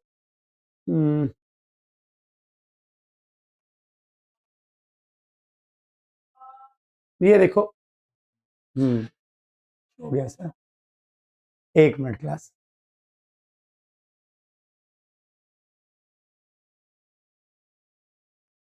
बैक हो गया, आवाज आ रही है सबको ना, आवाज ठीक है, रोशन साहब आ गए हैं, देख रहे हो आप। अब यही पढ़ाएंगे आज से, लिखो। मैं जा रहा हूँ, बाय बाय। कहाँ पे थे हम, चल इसलिए बैक हो गया क्या, कोई बड़ी बात नहीं क्योंकि हीट हो रहा है। कहाँ थे हम, क्लास,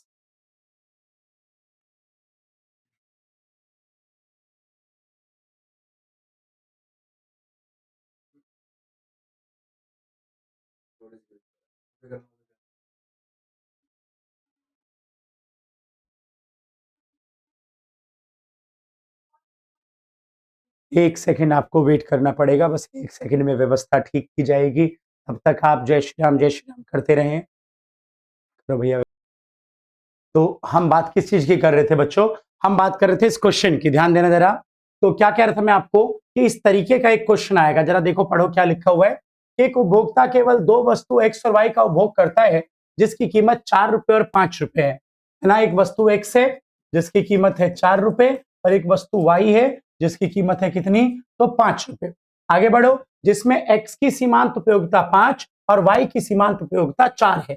MUX कितना गिवन है आपके पास, 5 यूटिल्स, और MUY कितना गिवन है आपके पास, 4 यूटिल्स। ठीक है, अब क्या कह रहे हैं, तो क्या उपभोक्ता संतुलन में है, कारण दीजिए, और ऐसी स्थिति में विवेकशील उपभोक्ता का व्यवहार बताइए। अब देखो कितना सिंपल क्वेश्चन है, कब होता है संतुलन, जब MUX अपॉन PX बराबर हो जाए MUI अपॉन PY के। तो एक्स की यूटिलिटी 5 है, प्राइस 4 है, वाई की यूटिलिटी 4 है, प्राइस 5 है। पहले तो बताओ क्या है दोनों साइड बराबर है?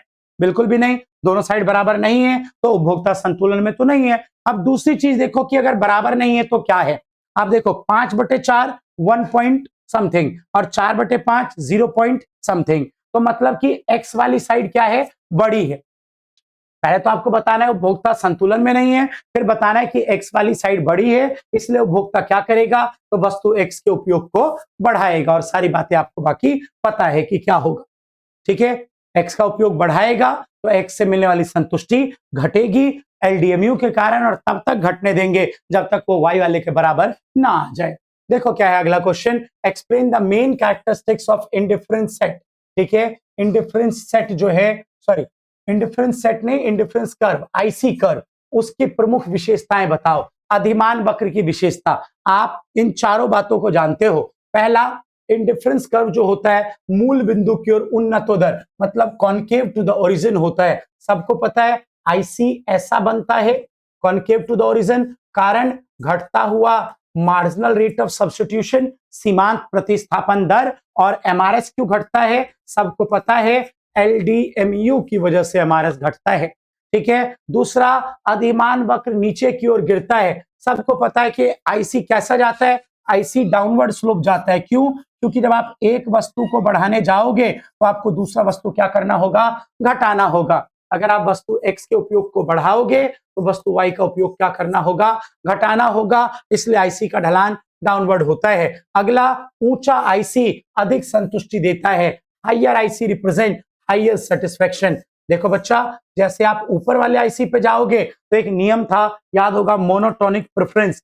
तो मोनोटोनिक प्रेफरेंस लग जाएगा, एकादिश अधिमान। वो नियम कहता है कि हमेशा वो बंडल जिसमें ज्यादा वस्तु है वो ज्यादा संतुष्टि देता है। तो जैसे आप ऊंचे आईसी पे गए नीचे वाले को छोड़ के, तो बंडल में चीजें ज्यादा हो गई, और चीजें ज्यादा हो गई तो संतुष्टि का स्तर भी क्या हो जाएगा? ज्यादा हो जाएगा। अगला, आईसी कभी भी एक दूसरे को काटते नहीं है, कभी भी आईसी इस तरीके का नहीं बन सकता है। वजह क्या है? वजह यह है कि दो अलग अलग आईसी हमेशा अलग अलग संतुष्टि दर्शाती है, और अगर दोनों एक दूसरे को काट देगी तो संतुष्टि का स्तर एक जैसा हो जाएगा। तो इसलिए आईसी कभी भी एक दूसरे को काटती नहीं है। तो आईसी की विशेषताएं वेरी इंपॉर्टेंट टॉपिक आपका है, स्क्रीनशॉट कर लो बच्चों।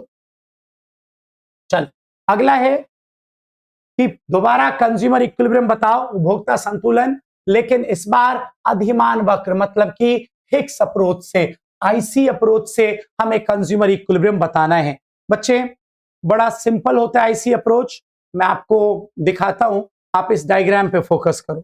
देखो यहां पे दो चीजें एक साथ है, एक है आईसी, सबको पता है आईसी जिसका ढलान जो है डाउनवर्ड होता है, और इसके ढलान की वैल्यू होती है एमआरएस।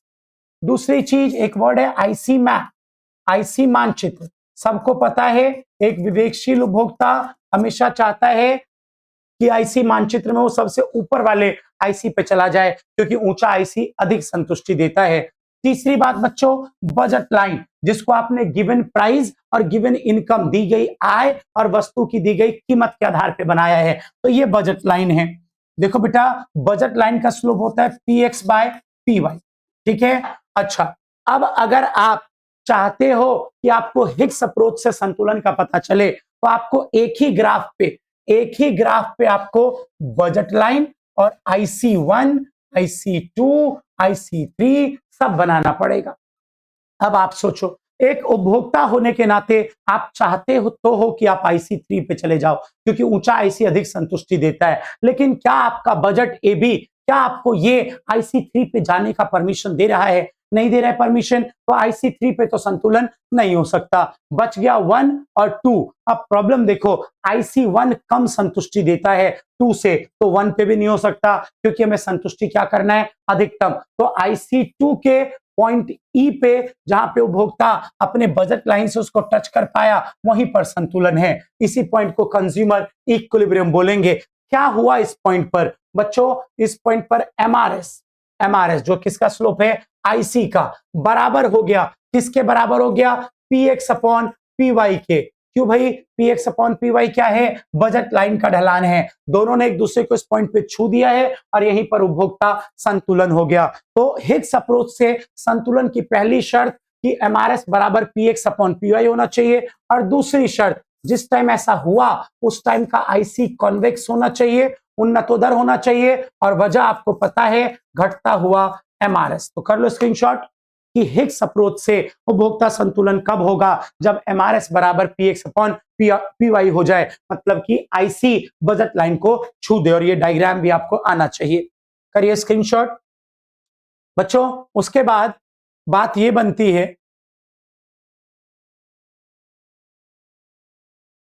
ध्यान देना कि कंज्यूमर इक्विलिब्रियम कब हो गया, तो आपको पता चल गया।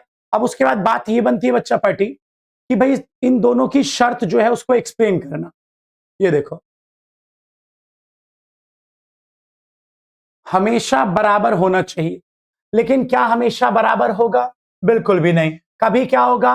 एमआरएस बड़ा होगा P X upon P Y से। वही दो बातें, ठीक है। अगर एमआरएस बड़ा है, बेटा सबको पता होना चाहिए, P X upon P Y budget line का ढलान है, इसको आप चेंज नहीं कर सकते।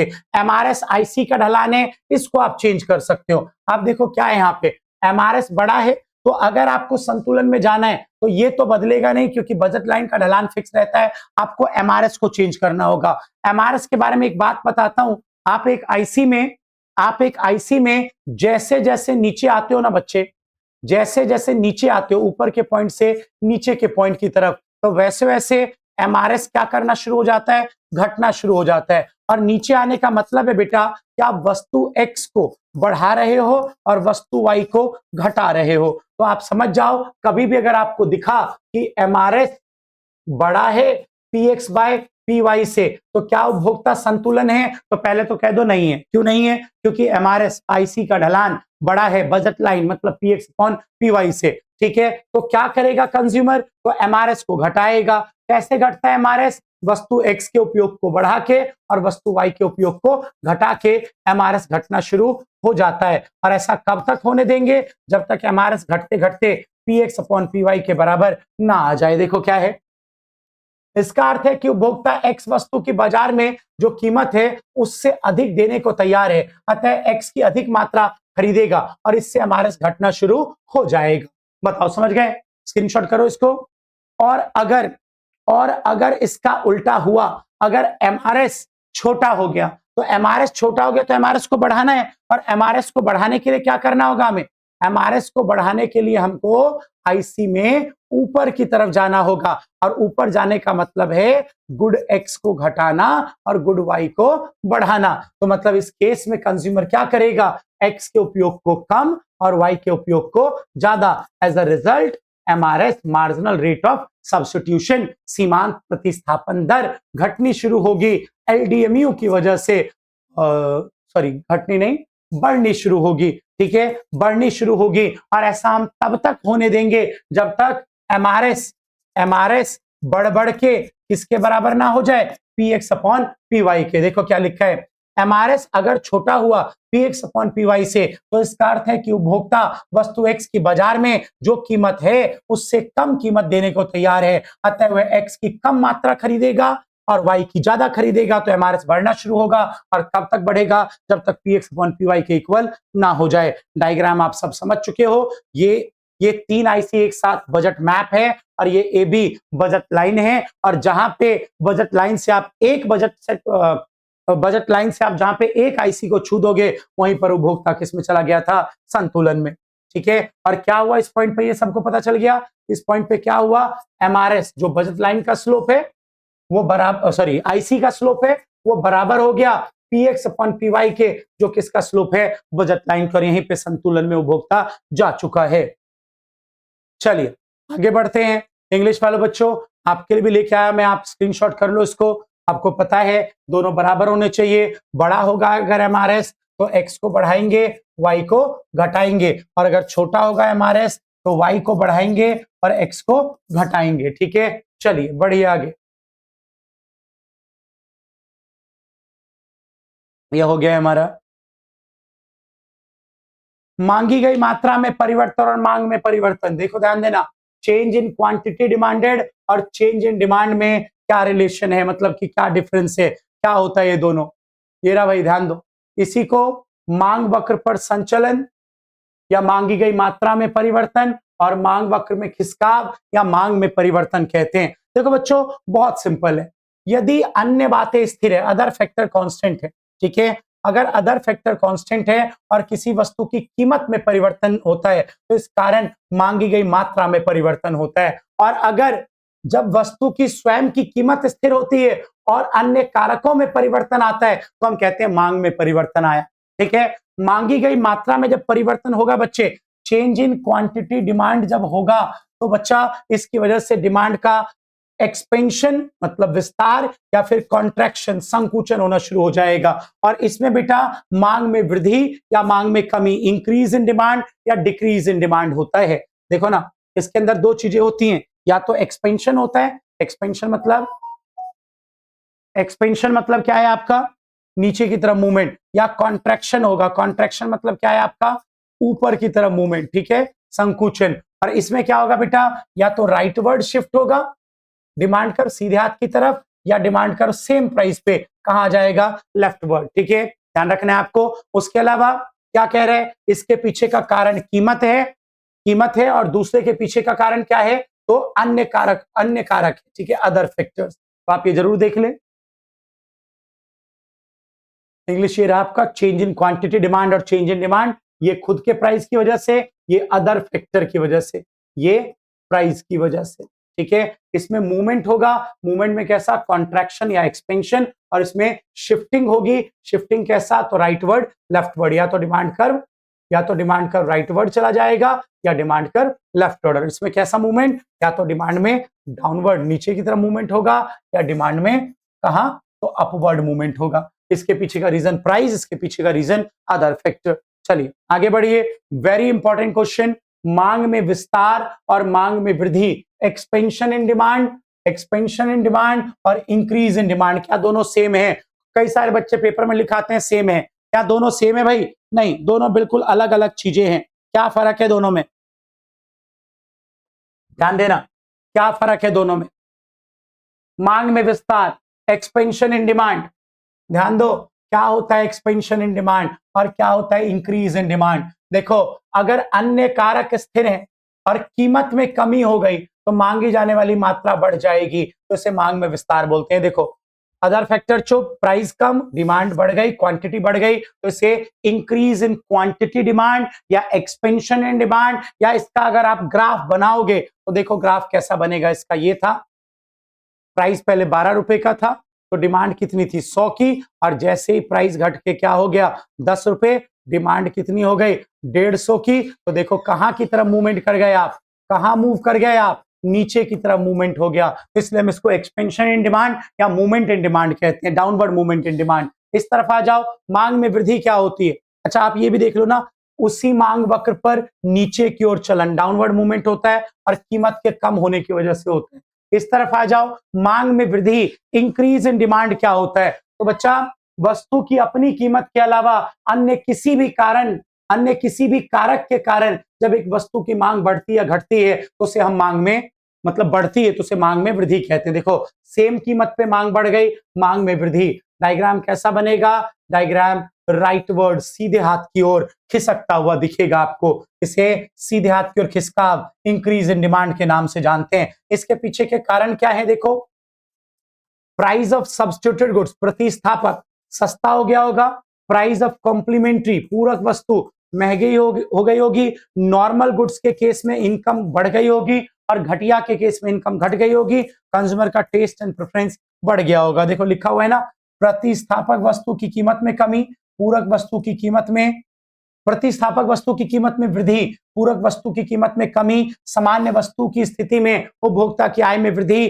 टेस्ट और प्रेफरेंस का बढ़ना। तो याद रखो, विस्तार होता है खुद की कमी के कम होने से, और जो वृद्धि होती है, एक्सपेंशन खुद के प्राइस के कम होने से, लेकिन जो वृद्धि है, जो इंक्रीज इन डिमांड है, वो क्यों है? सब्स्टिट्यूटेड जो है वो महंगा हो गया, ठीक है, कॉम्प्लीमेंट्री पूरक जो है वो सस्ता हो गया, कंज्यूमर की इनकम बढ़ गई, टेस्ट एंड प्रेफरेंस बढ़ गया। बोलो ठीक हो?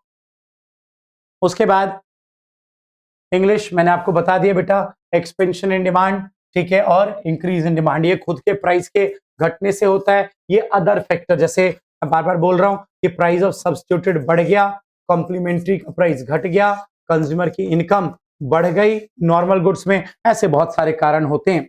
उसके बाद बच्चों बिल्कुल इसका उल्टा क्वेश्चन, बिल्कुल इसका उल्टा क्वेश्चन कि संकुचन और कमी, मतलब कि कॉन्ट्रैक्शन और डिक्रीज। देखो बच्चा, अगर ये हुआ, अगर ऐसा हुआ, प्राइस ये था, क्वांटिटी, प्राइस बढ़ गया इसलिए क्वांटिटी घट गई, और कहां की तरफ चले गए आप ऊपर की तरफ चले गए, तो इसे कहते हैं कॉन्ट्रैक्शन, मतलब संकुचन।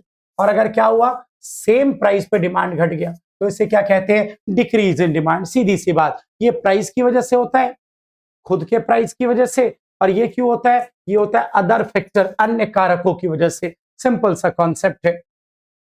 ये रहा आपके पास टेबल डायग्राम, ठीक है, मतलब डायग्राम तो मैंने ऊपर ही बना दिया था।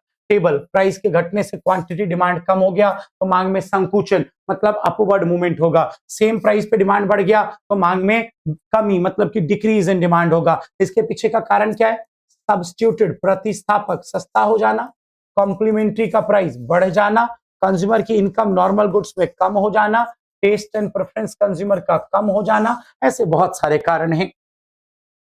चलिए इंग्लिश आप देख लो बच्चा, ये रहा आपका ये आंसर।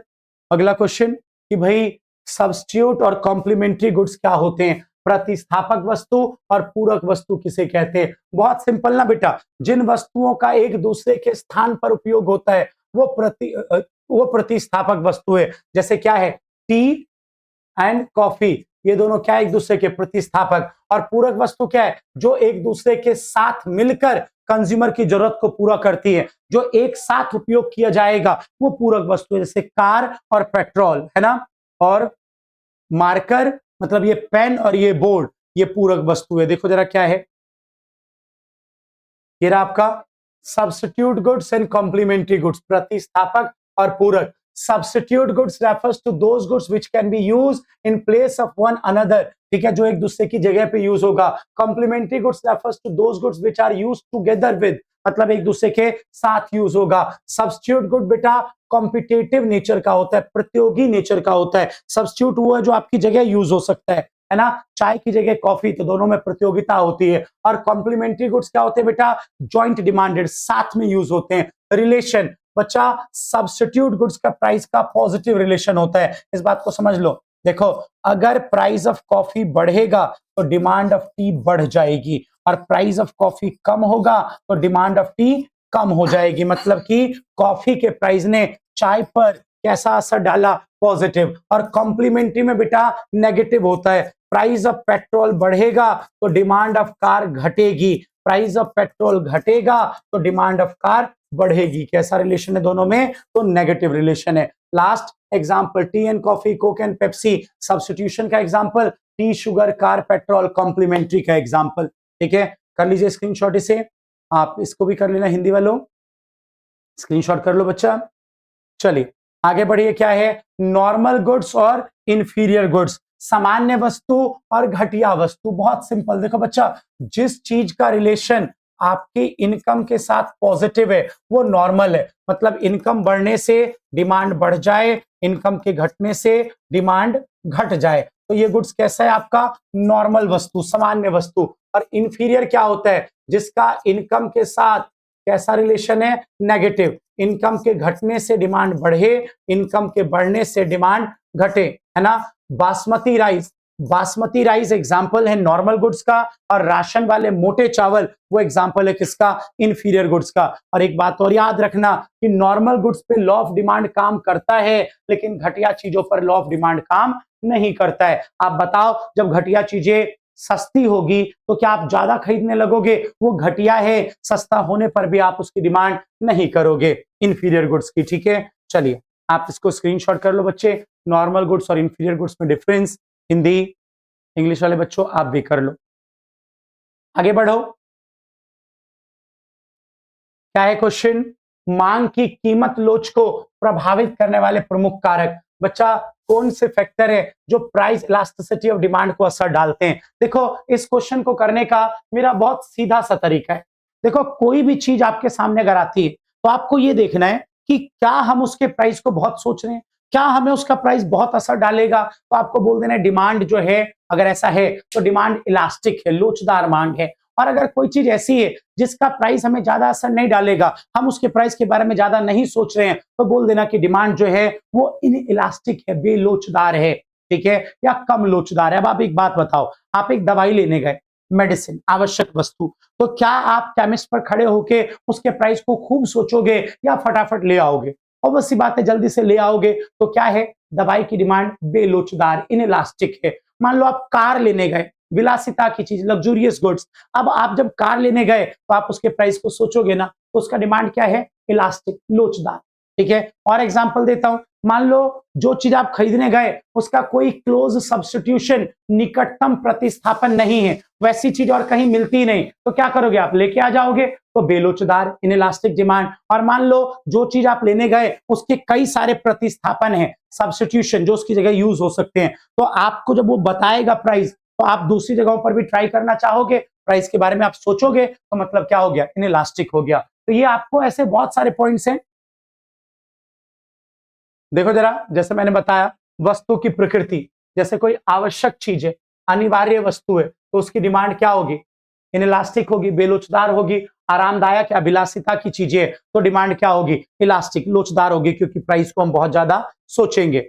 अगला पॉइंट देखो, उपलब्धता, सब्स्टिट्यूशन की अवेलेबिलिटी, जो आप लेने गए उसका बाजार में कोई सब्स्टिट्यूशन नहीं है, वैसी चीज कोई बेचता ही नहीं, तो बेलोचदार। और अगर जैसा आप लेने गए उसके बहुत सारे प्रतिस्थापन है, तो डिमांड क्या हो जाएगी, इलास्टिक, लोचदार हो जाएगी। इनकम का लेवल, जो लेने गया, अगर उस व्यक्ति का आय स्तर कम है, गरीब व्यक्ति है, तो कीमत के बारे में सोचेगा, तो इलास्टिक डिमांड। और अगर अमीर व्यक्ति है तो कितने का भी वो ले आएगा, तो बेलोचदार, इनइलास्टिक डिमांड। कीमत का स्तर, जो आप लेने गए वो सस्ती चीज है, मान लो आप माचिस खरीदने गए तो 1 या 2 रुपए की आती है, तो प्राइस को आप ज्यादा नहीं सोचोगे, तो बेलोचदार, इनइलास्टिक। लेकिन आप कार लेने गए, आप घर लेने गए, आप एसी लेने गए, आप फ्रिज लेने गए, तो ये महंगी चीजें हैं, तो कंज्यूमर इसके प्राइस के बारे में सोचता है, तो इलास्टिक, लोचदार, ठीक है। इस तरीके से आपको सोचना है। देखो क्या है, उपभोग का स्थगन, पोस्टपोनमेंट ऑफ कंजम्पशन। अगर कोई चीज ऐसी है जिसके यूज को आप स्थगित कर सकते हो कि मैं बाद में ले लूंगा, तो बाद में ले लूंगा, तो आपने प्राइस को सोचा, तो लोचदार मांग। और अगर आप स्थगित नहीं कर सकते, पोस्टपोन नहीं कर सकते, समस्या है कि आपको चाहिए और जल्दी से चाहिए, तो फिर आप क्या बोलोगे, डिमांड क्या है उसकी, इलास्टिक है, बेलोचदार है, इनइलास्टिक है। देखो, अगर आप यूज को पोस्टपोन कर सकते हो कि बाद में ले लूंगा, तो आपने प्राइस के बारे में सोचा ना, तभी तो आप बाद में सोच रहे हो, तो लोचदार, इलास्टिक। और नहीं, मजबूरी है, अभी लेना ही पड़ेगा, तो इनइलास्टिक, बेलोचदार, ठीक है।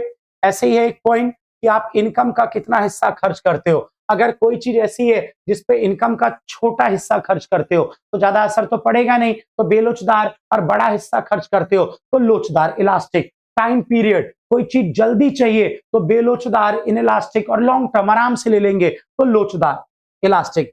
हैबिट, आदत, भाई अगर किसी को आदत पड़ी हुई है, सिगरेट पीने की किसी को आदत है, तो क्या करेगा, चाहे प्राइस कुछ भी हो, वो लेगा ही लेगा, तो बेलोचदार, इनइलास्टिक। और अगर आदत नहीं है, तो फिर उसके बाद इलास्टिक, लोचदार।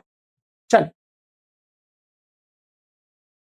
बच्चों, ये आपका इलास्टिसिटी ऑफ डिमांड का एक न्यूमेरिकल क्वेश्चन है, मैं ले आया हूं आपके सामने। आप इसको एक बार सॉल्व करके देख लेना। आप सबको फॉर्मूला पता है क्या होता है, मैं थोड़ा लिख भी देता हूं आपको, ताकि थोड़ा आइडिया लग जाए आपको।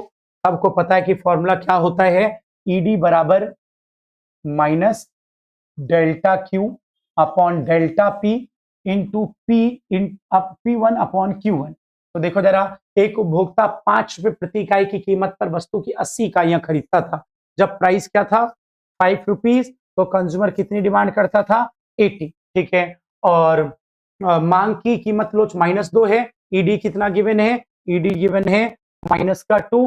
कहता है किस कीमत पर वह 64 इकाइयां खरीदेगा, ठीक है, किस प्राइस पे, तो मतलब हमें यहाँ का प्राइस गायब है। देखो ईडी मुझे पता है -2, फॉर्मूले वाला माइनस, बच्चों सबको पता होना चाहिए, इस फॉर्मूले के साथ जो ये माइनस का साइन होता है, वो बताता है कि प्राइस और डिमांड में कैसा रिलेशन है, नेगेटिव। प्राइस के बढ़ने से डिमांड घटता है, प्राइस के घटने से डिमांड बढ़ता है। ध्यान देना, माइनस हो गया। डेल्टा क्यू, बताओ डिमांड में कितने का चेंज आया, 16 का चेंज आया। अपॉन में डेल्टा पी, प्राइस का चेंज तो मुझे पता नहीं क्योंकि सेकंड प्राइस नहीं पता मुझे, इनटू P1। P1 कितना है आपके पास? P1 है 5 और Q1 कितना है? तो Q1 है आपके पास 80। अब आप देखो 5 से कट गया 16, 16 से 16 कट गया, माइनस से ये माइनस कट गया, 2 बराबर 1 अपॉन डेल्टा पी है ना। 2 बराबर क्या है? 2 equal to 1 upon delta P. तो ये क्या हो जाएगा? डेल्टा पी बराबर 1 अपॉन 2। तो क्या हो जाएगा? डेल्टा पी बराबर 0.5। अब आप देखो डेल्टा पी बराबर 0.5, डिमांड क्या हुई? डिमांड डिमांड क्या हुई है? घटी है ना। तो डिमांड घटी है मतलब प्राइस क्या हुआ होगा? प्राइस, डिमांड घटने का मतलब प्राइस बढ़ा होगा। तो बच्चा पहले प्राइस कितना था? 5 और अब कितने से? तो 0.5 से प्राइस बढ़ गया। तो अब कितना आ गया प्राइस? 5.5, 5.5 मतलब नया प्राइस ₹5.5 का हो गया होगा। आप स्क्रीनशॉट इसको कर लें बच्चा। चल आगे बढ़ते हैं।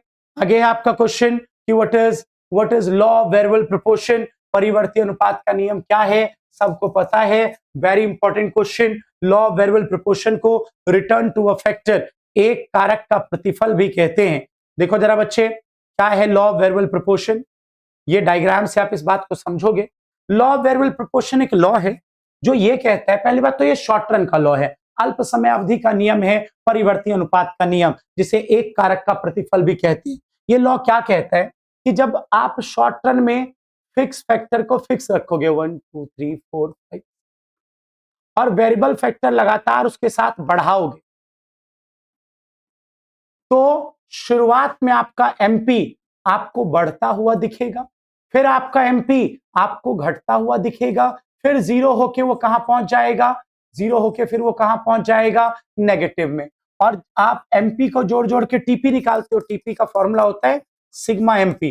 तो टीपी क्या कर रहा होगा? पहली बार 2, फिर 5, फिर जोड़ लो 9, फिर जोड़ लो 12, 14, 15, 15, 14। तो आप यहां तक देखो, यहां तक एमपी बढ़ रहा है और टीपी बढ़ती हुई स्पीड से बढ़ रहा है। तो ये है increasing law of variable proportion. फिर इधर देखो, एमपी अब घट रहा है और टीपी अभी भी बढ़ रहा है घटती हुई स्पीड से, diminishing law of variable proportion. और लास्ट में एमपी कहां चला गया? नेगेटिव में, और टीपी ने गिरना शुरू कर दिया, तो negative law of variable proportion. तो आप याद रखो कि क्या होता है लॉ ऑफ वेरिएबल प्रोपोर्शन। इस लॉ के हिसाब से जब शॉर्ट रन में फिक्स फैक्टर को फिक्स रखते हुए हम वेरिएबल फैक्टर लगातार बढ़ाते हैं, तो शुरू में एमपी बढ़ता है, फिर एमपी घटता है, फिर एमपी नेगेटिव चला जाता है। जब एमपी बढ़ता है तो टीपी बढ़ती स्पीड से बढ़ रहा होता है, जब एमपी घटता है तो टीपी घटती स्पीड से बढ़ रहा होता है, और जैसे एमपी नेगेटिव में जाता है टीपी गिरना शुरू कर देता है। ये है लॉ ऑफ वेरिएबल प्रोपोर्शन। देखो बच्चा, ये देखो पहला फेज, एमपी बढ़ा तो टीपी बढ़ती हुई स्पीड से बढ़ा, फिर जैसे ही एमपी घटा, टीपी अभी भी बढ़ रहा है लेकिन धीमी स्पीड से, और उसके बाद जैसे ही एमपी नेगेटिव पहुंचा तो टीपी ने गिरना शुरू कर दिया है। आप इन तीनों पॉइंट्स को याद रखें। उसके अलावा एक बात और याद रखें, जब एमपी टॉप पे होता है तो टीपी अपने नति परिवर्तन बिंदु, पॉइंट ऑफ इन्फ्लेक्शन पे होता है, अपनी स्पीड बदल रहा होता है, और जब एमपी 0 होता है तो उस टाइम टीपी अपने टॉप पॉइंट पे होता है। ये बातें आप यहां से ध्यान रखेंगे, ठीक है। बढ़े आगे, चलिए लॉ ऑफ वेरिएबल प्रोपोर्शन से आगे चलते हैं। ये आप इसके फेजेस हैं, ये सब आप पढ़ लीजिएगा एक बार किताब से। मैंने आपको डायग्राम बता दिया, 3 फेज है, तीनों की बात हो गई है हमारी। एक है नेगेटिव, एक है सॉरी 3 थे ना आपके। एक क्या था? Increasing law of variable proportion, diminishing law of variable proportion, negative law of variable proportion. बढ़ते हुए परिवर्ती अनुपात का नियम, इसमें टीपी एमपी बढ़ता है और टीपी बढ़ती स्पीड से बढ़ता है। घटते हुए परिवर्ती अनुपात का नियम, एमपी घटता है, टीपी अभी भी बढ़ता है घटती हुई स्पीड से, और ऋणात्मक में एमपी नेगेटिव और टीपी गिरना शुरू कर देता है, ठीक है। चलिए अगला क्वेश्चन, टीपी एमपी के बीच संबंध। अरे भैया, रिलेशन बिटवीन टीपी एमपी, क्यों क्यों देखना भाई, जिसको लॉ ऑफ वेरिएबल प्रोपोर्शन आता है उसे टीपी एमपी का रिलेशन भी आता है। जिसको ये डायग्राम यूज नहीं करना आपको, या देख लो इसी से, वैसे ये सेम यही वाला डायग्राम है, बस इतना सा डिफरेंस है कि उसे एक पे बना दिया है, ठीक है। और यहाँ पे हमारे पास क्या था? अलग अलग पे था। ये रहा लॉ ऑफ वेरिएबल प्रोपोर्शन भी यहीं से पता चलेगा, इसी डायग्राम से, और टीपी एमपी का रिलेशन भी यहीं से। ये देखो ना, जब तक एमपी बढ़ा टीपी बढ़ती स्पीड से बढ़ा, एमपी टॉप पे, टीपी पॉइंट ऑफ इन्फ्लेक्शन, नति परिवर्तन बिंदु, एमपी घटा, टीपी अभी भी बढ़ रहा है घटती स्पीड से, एमपी जीरो पे, टीपी टॉप पे, एमपी नेगेटिव, टीपी ने गिरना शुरू कर दिया। तो ये 5 रिलेशन है इन दोनों में जो आपको ध्यान रखना है। उसके बाद टीपी एमपी के रिलेशन के बाद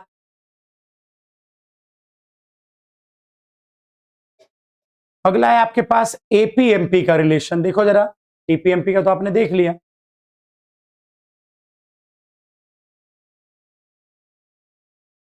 एपीएमपी का रिलेशन।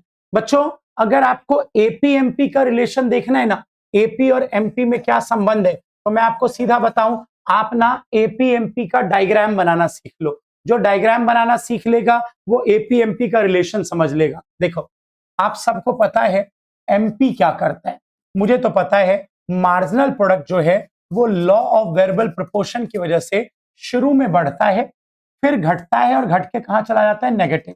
तीन फेज होते हैं ना लॉ ऑफ वेरिएबल प्रोपोर्शन के, परिवर्ती अनुपात के नियम के। तो शुरुआत के फेज में एमपी बढ़ता है, फिर घटता है, फिर घट के नेगेटिव। तो एमपी बना लो और एमपी बनने के बाद जहां से एमपी शुरू हुआ था वहीं से एपी को शुरू करो।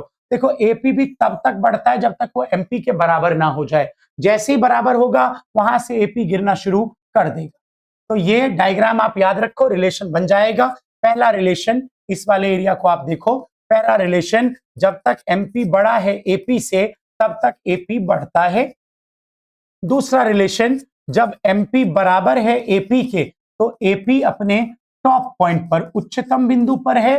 तीसरा रिलेशन कि जब एमपी छोटा हो गया एपी से, इस वाले एरिया में एमपी छोटा हो गया तो एपी ने गिरना शुरू कर दिया है। आखिरी बात कि भाई एमपी तो नेगेटिव जा सकता है, एमपी तो नेगेटिव जाता है, लेकिन एपी कभी भी बच्चों नेगेटिव नहीं जाता है। तो आप ये एपी एमपी के रिलेशन के फॉर्म में आप इस आंसर को याद रखेंगे। कर लीजिए screenshot.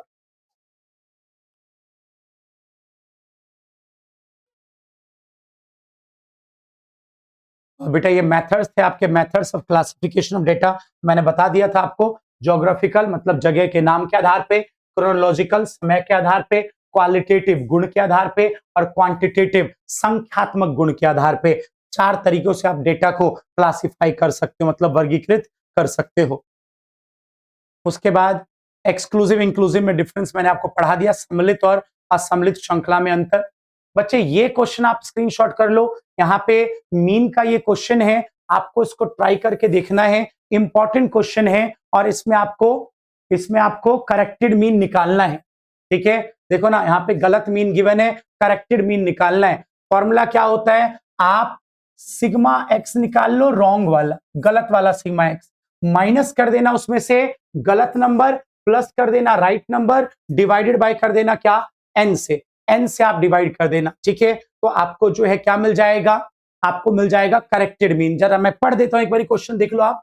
The average marks in statics of 10 student in a class is 68। क्या कह रहा है कि 10 बच्चे हैं और उनका औसतन अंक कितना आया, 68 आया। अच्छा फिर क्या हुआ भाई, a new student took admission with 72 marks where 2 existing student left the college।